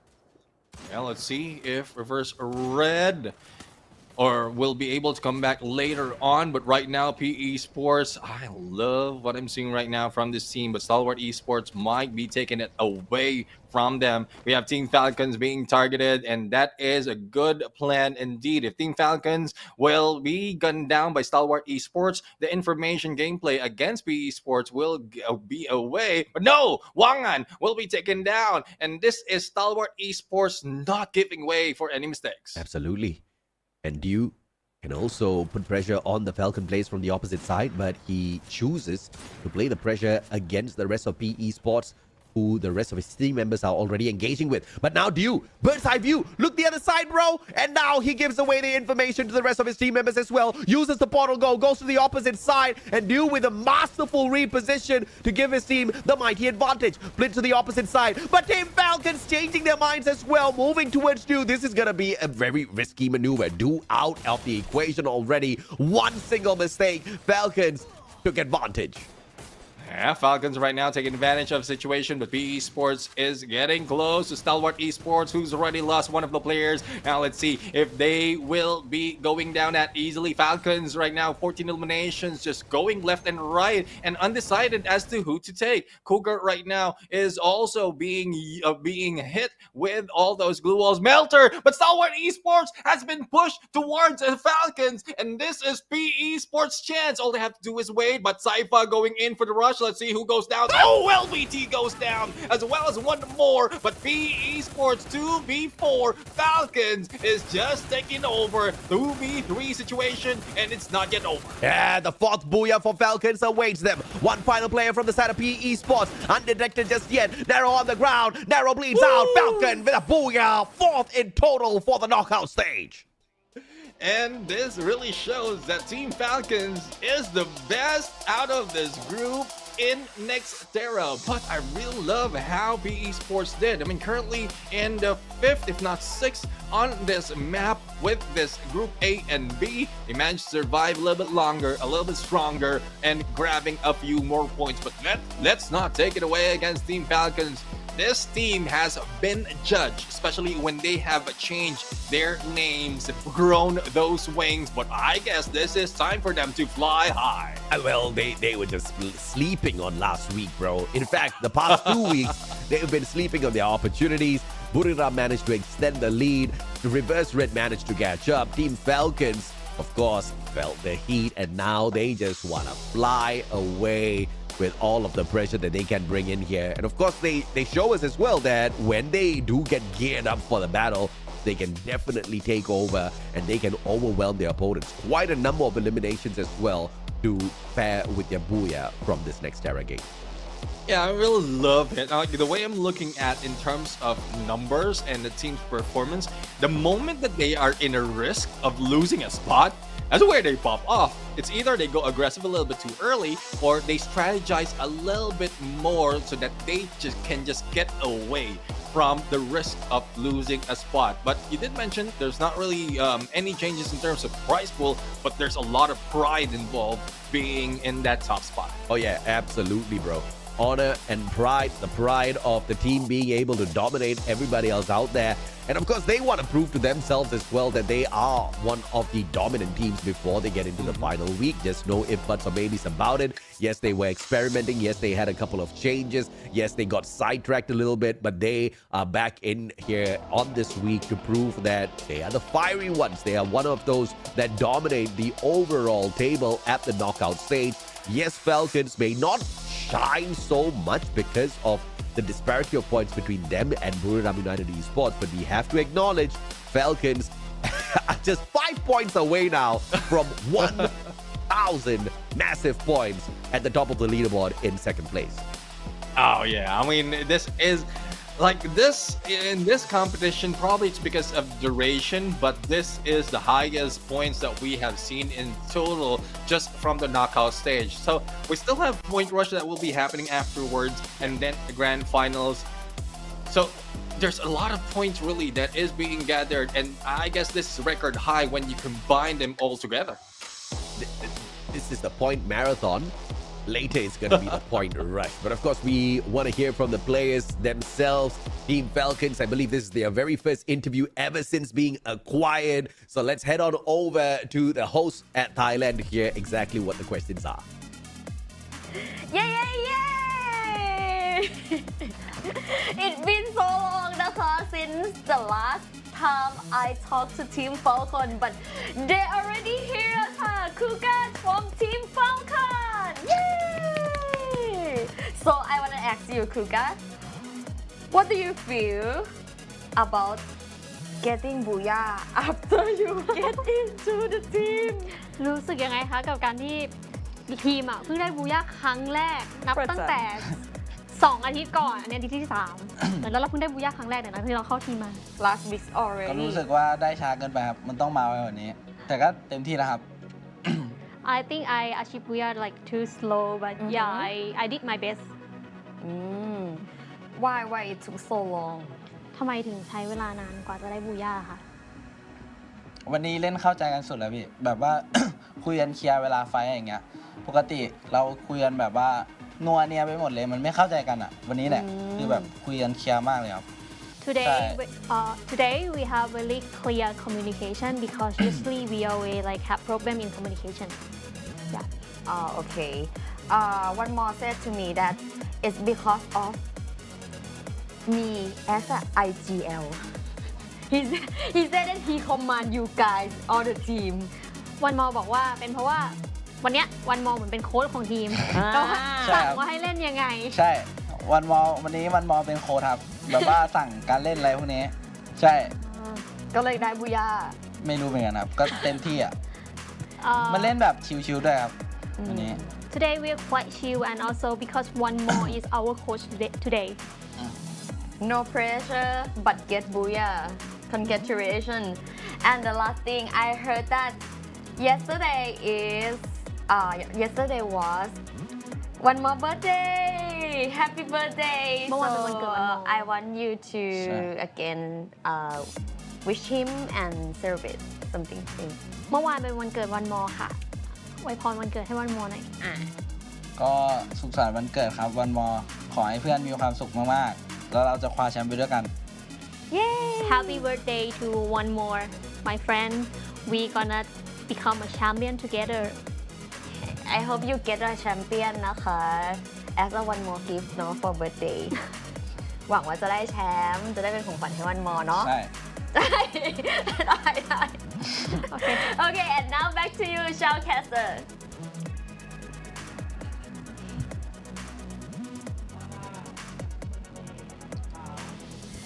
There you have it. The interview is over, but I'd like to greet happy birthday as well to one more. You add one more to your years and more years to come.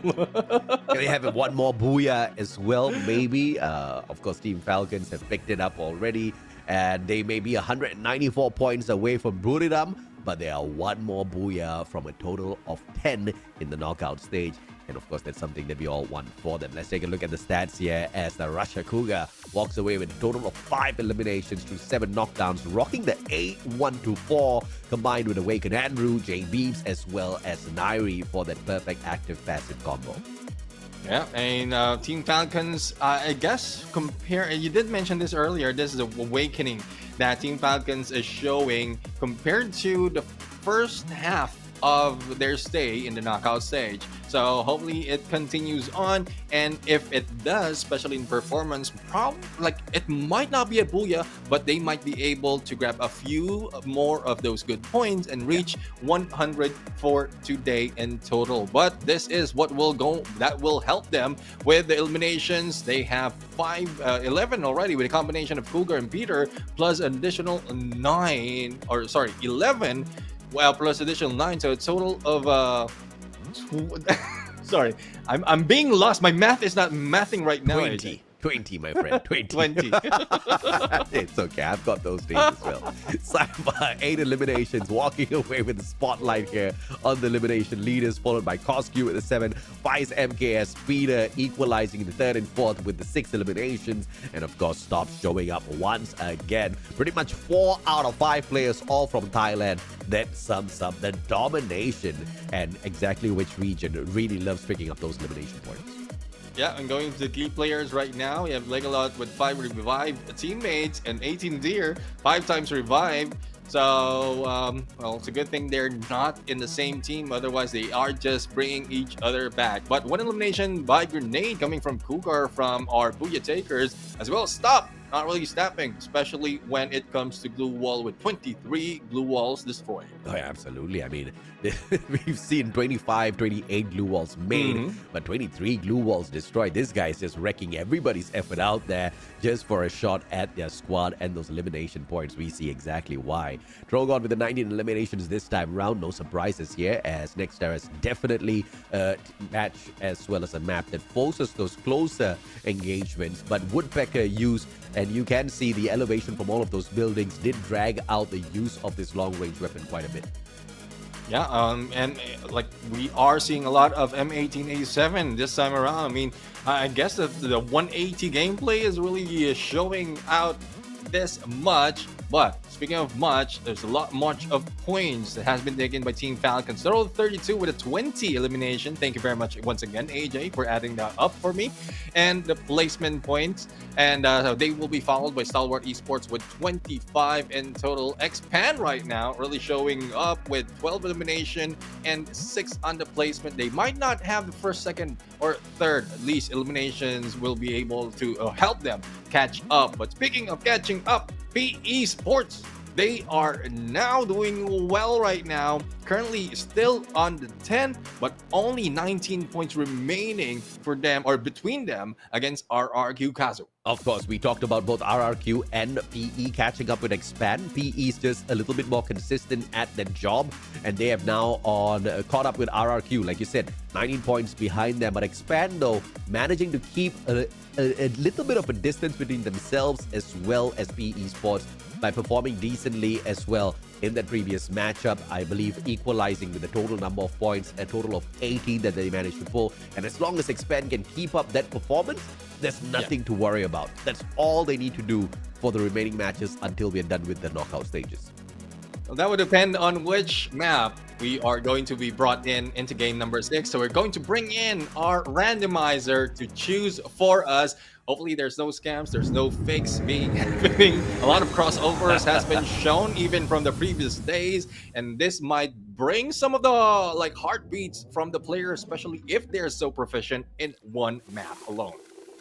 And let's see which is the map that gets the victory. It's not going to be you, bro. Thank you very much to bringing us back to the place where we all get tortured. To the place where the top 3 teams have no booyahs to their name. Team Falcon, RRQ, Reverse Red, they dominate the points here at Purgatory. But none have a booyah to themselves. GOW has 3. They are sitting on the 4th spot. And the last time we hopped on in here, we saw PE Sports sneak it away. We were talking about how the very consistent climb for PE Sports has been phenomenal. Could it continue to climb? Could PE Sports overtake the Indonesians with this match?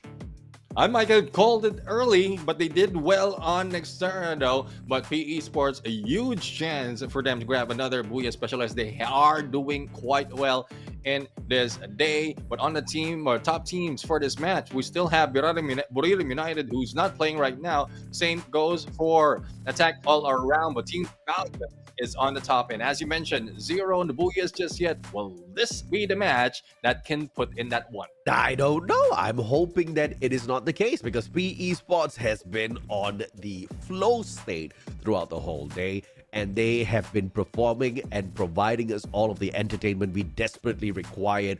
One final one for the day. Can PE get it done? Let's hop on in. This is Purgatory, baby. The final map of the final week, but only the first day of the final week.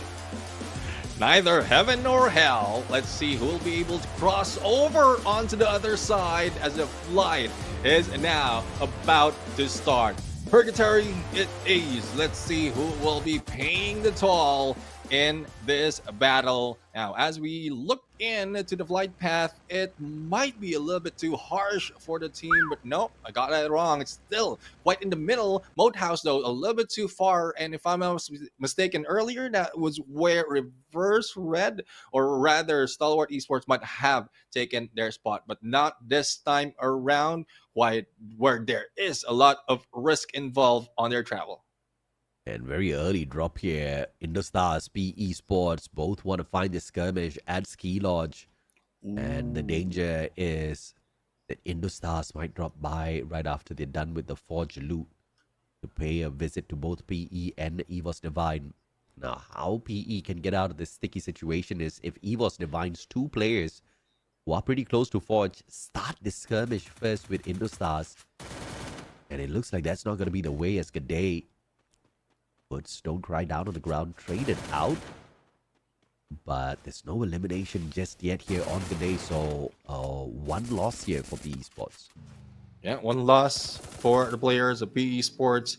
Now, that doesn't translate, though, for RRQ Hazo, despite of Falcons going against them on fire, has been brought on his way out of the engagement. Not here comes the chase. Homeboys and Heavy. The catch-up is still happening, and the hunt is still on. The Butterfly is on the ground. Hans is being gunned down by Alif, and this is a good plan for them, making sure that they will not be given any leeway, but Luffy will be taken out as well. Yep, we in action here. Heavy battle against Homeboys. One life has been ripped away already, and Heavy looking to overwhelm the Homeboys. But obviously, first circle, pocket market. It's not going to be too expensive to bring your friends back in here. So no elimination on the squad just yet, but easy points for Heavy to pick up early game. And this is a good, a good beginning for Heavy, because when I'm looking at it, they only need a few more points to be able to get the top spot and bring down Onyx Olympus. But this is the last game, so they need to increase that a little bit more, give them a little bit of leeway, so that when the game or matches continue for them tomorrow, they are already in there. They have the motivation and not really that much at risk. But Team Falcons not risking anything, despite of them in a hot drop earlier. They managed to pull away and now just traveling towards the next phase. But Evo's Divine right now sees Don't Cry, another takedown. And I guess PE Sports is not doing that well. 2 eliminations already against them, and Evo's Divine is taking over. Yeah, it's just a sticky situation, Mara. You take the drop at Ski Lodge, it's at the very edge, and it's a hot spot here. 2 Indonesian teams around them just not allowing PE Sports to escape anywhere, but this is that rotation out of Forge, so Indostars, see, unfortunately, Indostars are just not leaving. They are moving towards Ski Lodge. PE Sports going down towards the bottom, and this is just going to bait out EVOS Divine up against Indostars. PE might just be able to get away, but they could also get caught in between. This is still a very, very dangerous situation for PE Sports. Yeah, I mean, PE Sports really need to be cautious of their surrounding, though it's a good plan for them to really bait in the teams of Evos and then make them battle against Indo Stars. But Indo Stars has split up already just to make sure that they have all bases covered. But speaking of Indo Stars, Stalwart Esports moves in, spotted a few of the players, the 2 players from Indo Stars, and 18 Deer and Coach Hill might be meeting the crosshairs as well as the bullets of Stalwart Esports. Shots. Stop. Oi! Put shield down. And 18 Deer in a lot of trouble. Skyless Riptide Rhythm rips away his glue walls, and his life claimed by the players on the side of Stalwart. So 2 free ones for Stalwart as they rotate away, and PE Sports alive and kicking. They're making their way out of Ski Lodge towards Forge, and I think they want to be silencing themselves a little bit here and not really aggressing on fourth, because straight into the hands of Stalwart. But it looks like Stalwart, as they travel towards the opposite side, are not interested in waiting for anybody to approach their compound. They want to go looking for opponents. Yeah, I mean, let's see on how they'll be able to end up and find their opponents. Similar to what we are seeing from Expand right now. Not quite sure if this is intended for them to find Team Flash, but it is a good way for them to grab a few more points. Team Flash is just waiting it out. They have a compound on them, and X-Roy just making a few more noises. I don't think that is intended to go in for the takedown. Probably bait them in, as the cover will be a lot better on this part of the map. But Expand will be going in for the rotate, making sure that they're not visible on the against the team from the other side. And Stalwart Esports, though, hasn't spotted Indo Stars just yet, so I guess they're hanging back in here on the revival spot to bait in some of the players, and they have spotted a few as well from Homeboy. So Butterfly as well as Luffy not looking good for them. They're being gunned down, and Diamond hit them.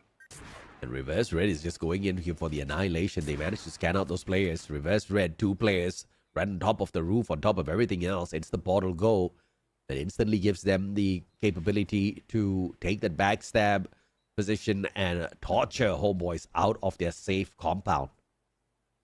Luffy, nowhere else left to run here. Grenade being cooked up. The wall melters coming through. Diamond and his Drogon meets them halfway. Easy knockdown for Reverse Red to pick up their first 2 points. Love the positioning, love the approach being done by Reverse Red. I mean, there's not really saving up on the resources. As long as you can confirm elimination, then why not? You can do it and pick up the resources coming from the opponents as they go in. And speaking of go, GOW going in for the hunt for the head. But on the other side, we have Team Flash hitting one by one. RRQ Kazu Ma'al was able to go in from the other side, but managed to be hit by Rip.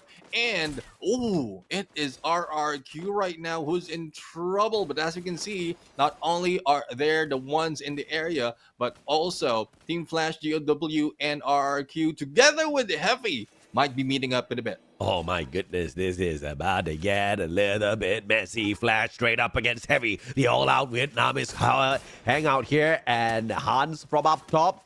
A little bit of an advantage. Checks out his 6 as well. You don't want to be backstabbed in a situation like this. Kabi whips out the grenade launcher and volley. Just 20% of his HP lost, and the portal go is going to help them very quickly play a retreat. Yeah, retreat indeed. I mean, tactical retreat. That is a good way indeed. It is not a sign of cowardice. It's a sign that you can fight back later on. Heavy right now, 5 eliminations in their play. They're doing so much more, but they need to move because the blue will be catching up on them in a bit. Second going to the third onto the face of the circle, and still hunting overall is happening. RQ Kazu being spotted. Dots right now might be taken down by Hands in a backstab, but our hands need to get a good position so as not to be spotted by the one across the river, and Dots has been taken down. We are 8 minutes in, and only 3 players less on the battlefield. From 48, we are down to 45. Once again, man, too many survivors out there. I'm not liking this sort of rhythm. Neptune is going to turn into chaos once again. Oh, and those stars are really feeling the chaos indeed. But Team Falcons go in for the rush. Coach Hill will not be chilling anymore. He will be frozen as he awaits the revival for the team. Homeboys, though, I mean, they are chilling like a villain right now. But they need to move fast because this might hurt them in a bit. Especially some of the teams have vehicles to work with, and they might be gate kept, especially as we have Reverse Red already beneath them. Now, all they have to do is make a rotation. Expand has been spotted and will be taken down, but with that, Crime will be brought in back. Yeah, Butterfly up top. Homeboys in a comfortable space, and Reverse Red not rotating into them just yet. They are rotating into Reverse Red. They want to be really careful here with their approach. Approaching the battle indeed. I mean, Faiz from Homeboys has done a lot of revivals overall, and though that's not a good that's not a good stats. You talked about it. We've talked about it overall, like having your teammates going back every time, but still, he really is a hero right now, being able to bring back the teammates. Diamond going in for the rush, and AVAX will be taken down, eliminated with only a few HP remaining, and Aim God though managed to take down Expo. See from afar, only 2 remains, and Boone James is in trouble, stuck in between the hard place and a rock. And here comes Homeboys, who might be able to beat them down using a portal go, going in the second floor of the rooftop of this house. But the focus is not beneath them, but across them. That is Evo's Divine. Yeah, how unfortunate for Evo's Divine that Homeboys show up and ruin their plans. They are now disturbing their absolute motivation to take out Reverse Red. Luffy right now moving in onto the side. Rotation needs to be fast because they're losing all their HP. Alif still on the ground. No pickup happening just yet. Boone James just waiting for those above them to move out. But Homeboys is prioritizing in getting into the blue. So I guess it is a good chance for them to go in for rotation, but Evo's Divine has already recovered. Though they are a few fallen, like ABAX, they can bring them back as long as they're safe within the play zone. Reverse red thus far with a little bit of a wounded leg as he tries to make the journey into the next circle. Circle 3 not doing them all too good, and Legolas. Bit of more than he could chew here with Diamond, but Diamond, a sliver of health left. Down he goes. The zone just nasty at this point if you take advantage of that. Well, Diamond and Boone James alternating on revival, but I don't think they would last long. Let's see how much they can do. But on the other side, we are seeing Heavy getting into heavy battles against Team Flash. Now, Hans right now, auto rotate. The tent doesn't stop them from moving in. And there goes Yan Bin and the ground. Poppy might be going down as well, and he does. Hans a little bit too aggressive in this fight. Vitan will be going down next as the revival. The pickup needs to be done for the team of Heavy, but Shin missed, and there goes the hit. Team Flash eliminated in the game. Yeah, Heavy just getting the job done. On the flip side of things, Expand just watching all of this break down, and they want to torture the players of Heavy now. Boy does manage to turn around with the M1014, take the knock onto the player. X-Roy picked right back up. And this circle's going to hurt quite a little bit, so they have to get this job done real quickly here. Because circle number 3 now turns into circle number 4. And the damage from the blue turns even up higher. But in the meantime, Team Heavy all absolutely annihilated by Expand. And they get to loot off all of those medkit and make their way to the next circle. Oh, Expand really playing with fire right now. Damage per second DPS coming from the blue is not that easy to deal with, but they managed to do it and going against Heavy as well. But we still have 9 teams remaining, and we're on 4th phase of the circle, though it's only 12 minutes compared to what we it's already 12 minutes. It's similar to what we've seen earlier, but a lot less in terms of teams surviving, and Stalwart Esports doing what they do best, staying quiet in the beginning of the match, and then later on, once they found a good position, that's where they start their elimination. But will they be able to do this time around? Because a lot of teams is already waiting for them to make some noise. And speaking of noise, we have a PE Sports gunning down Evo's Divide. Hey, Evo's Divide doesn't have a chance here, bro. Try to fight against the blue, try to fight against PE Sports. PE Sports, easy pros. Says as they try to annihilate these players, they barely had to do any work. The circle did a majority of it. Just 1-2 pumps. They got the points and they got the free loot as well. Homeboys take the lead in 7th as the rest of the players now try to set up their own defensive position in campsite. They're going to come to realize that it is very difficult to find a safe spot. Oh, no safe spot indeed. As we can see, only trees, nature, and glue walls will be your cover. But as you can see, the Falcons right now already moving up a little bit higher with a ridge for them to work with, as Expand has a little bit of container gameplay for them to hide out. But Barros will not be stopped with any of the barricade. Nero will be gunned down. Portal go for Wang Han to help in, but that is not a good way to go. Being spotted, being gunned down, and Wang Han is first one to leave. And PE Sports is out for the count. Only 14 remain. And guess what, man? It seems like we still have Expand in it to kick it, and they're not going to allow PE Sports to catch up with them. Not here, not today, not now, not this match for sure. PE Sports has to try again tomorrow, but Expand is taking a nap.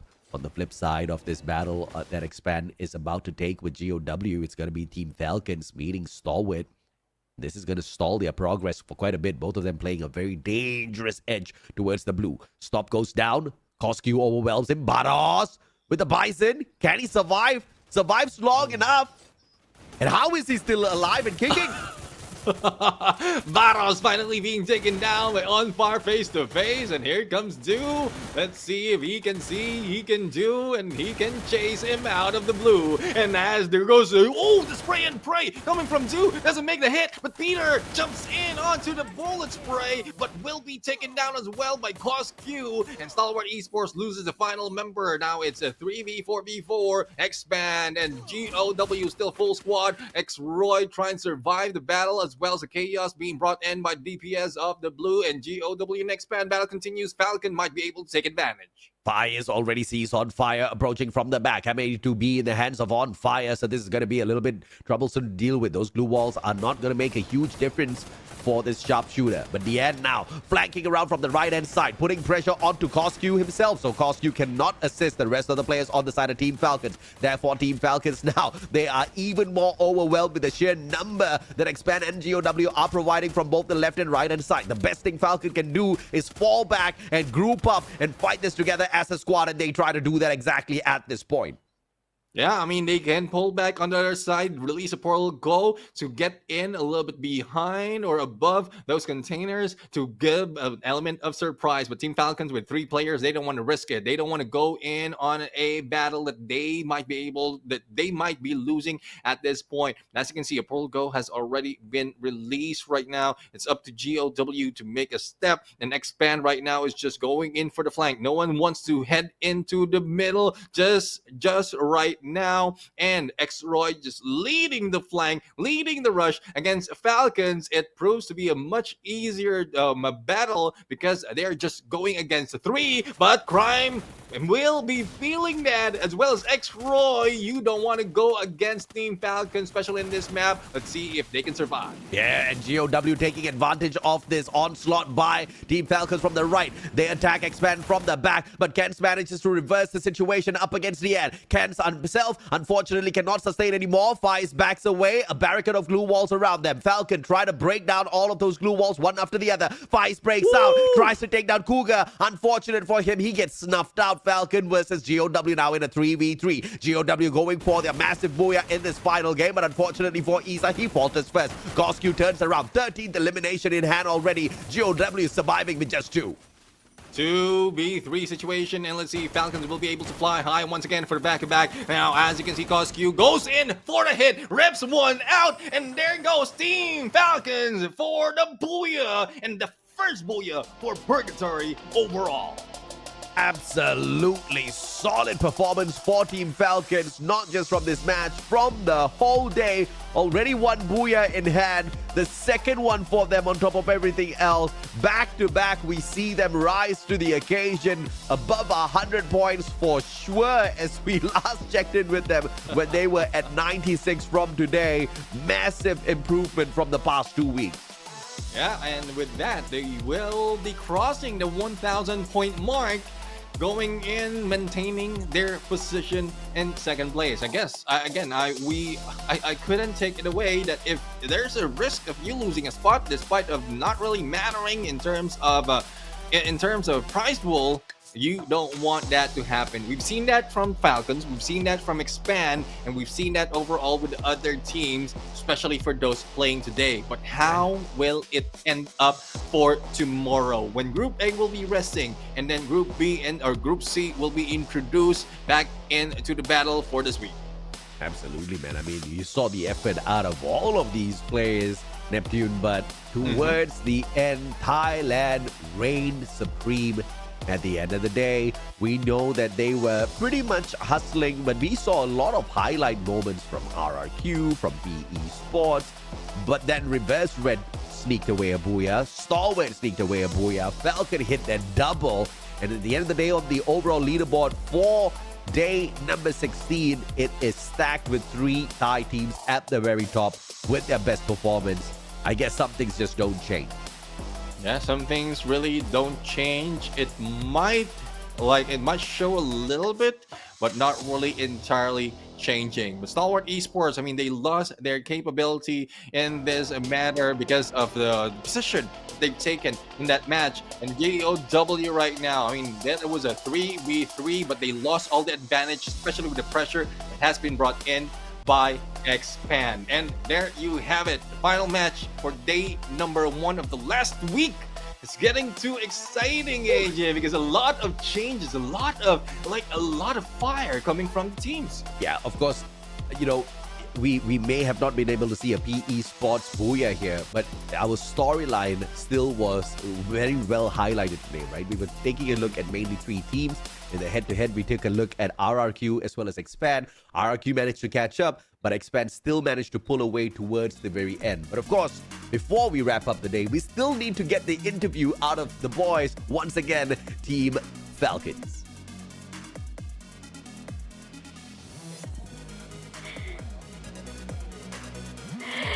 It's a little bit hot in here because this is on fire! Yay! Are you okay? Are you okay? Are you excited? Because you get the booyah today. ตื่นเต้นไหม ไม่ ตื่น ครั เต้ บ นเหรอ เราได้ตั้ง2บูย่านะ ไม่ตื่นเต้นเท่าไหร่ครับ not excited Why it came out like this? Because you didn't get แบบว่า booyah for a long time, but this is like the last week, but you get the booyah today. เราไม่ได้บูย่ามาตั้ง2 อาทิตย์แล้วตอนนี้เรากลับมาแล้วเราได้ตั้ง2บูย่าเกิดอะไรขึ้นคะ เพราะว่าผมจับสไนป์ยิงหมดเลยครับ Because I take a role as a sniper for the team So we will not see one more with Snai anymore, right? เราจะไม่ได้เห็นวันมอเล่นสไนแล้วใช่ไหม ไม่ครับแบบวันมอส่งผมมา So one more taught him and sent him to this game อ๋อ เป็นแบบ appetize Okay so I heard that you can speak Vietnamese Can you show us เราพูดเวียดนามได้ใช่เปล่า พูดเลย จินเจ้ากักบาหายโกโหจอจึงเหมือนเงี้ย แปลว่าอะไรคะ ไม่รู้ He doesn't know how to translate it Okay so he can only speak but doesn't know the meaning of that sentence I'm not sure what it means but it should be like hello everybody please support us especially me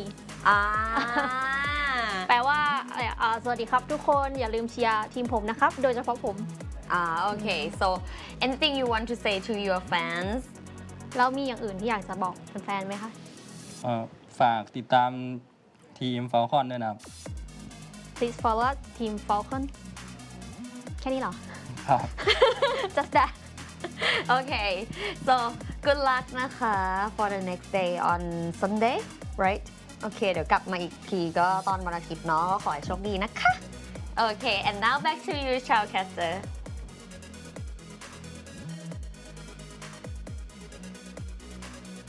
There's no amount of money you can pay me to say something in front of the camera in a language I do not understand. Okay, I have been pranked too many times, Neptune. You know this for a fact.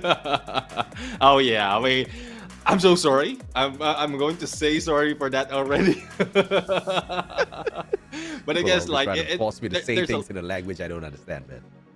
There's a lot of risk really for that. There's a lot of risk really involved. Yeah. But I guess as a rusher, On Fire really is taking a lot of risk. So not even just not only off game, but also in the game. 5 eliminations, 29-70 on the damage, and 10 on the headshot, even beating the knockdowns that he has made.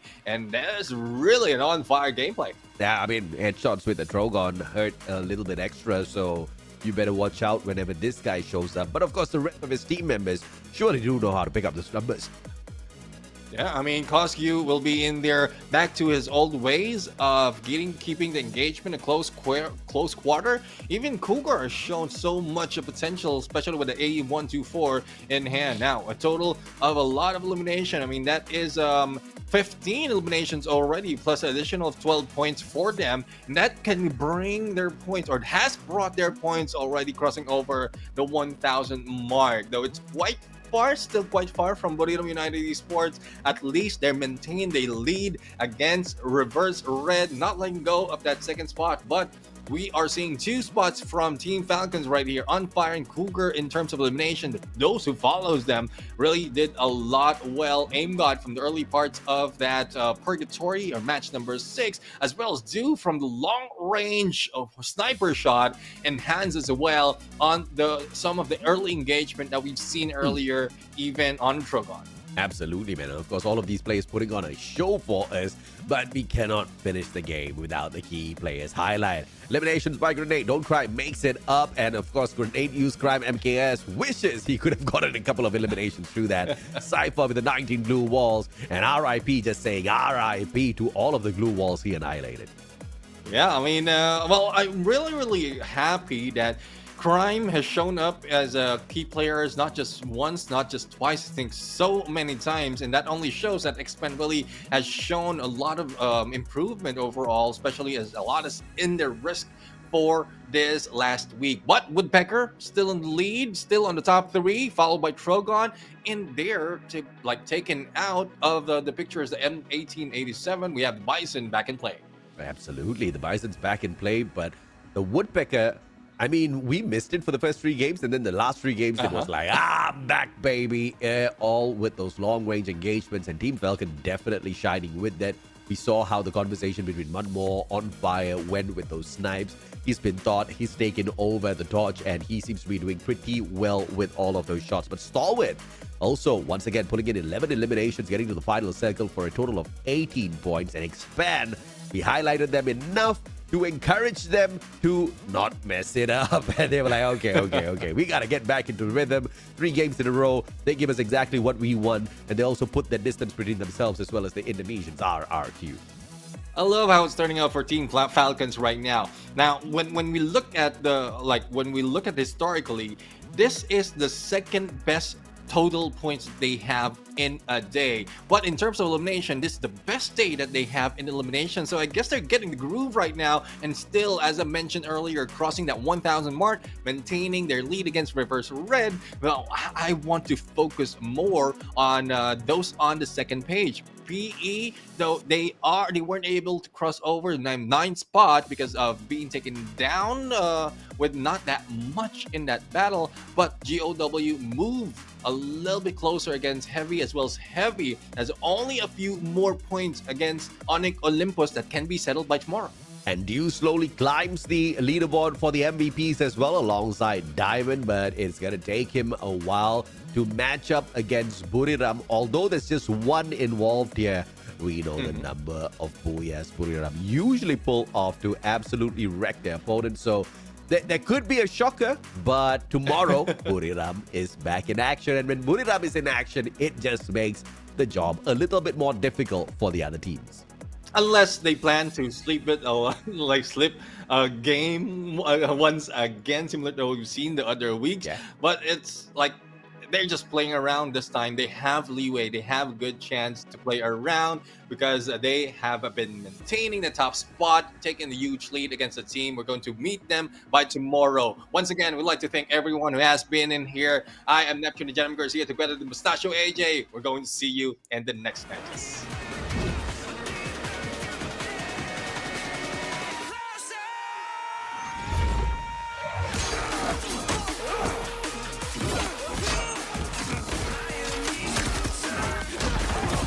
Supplier!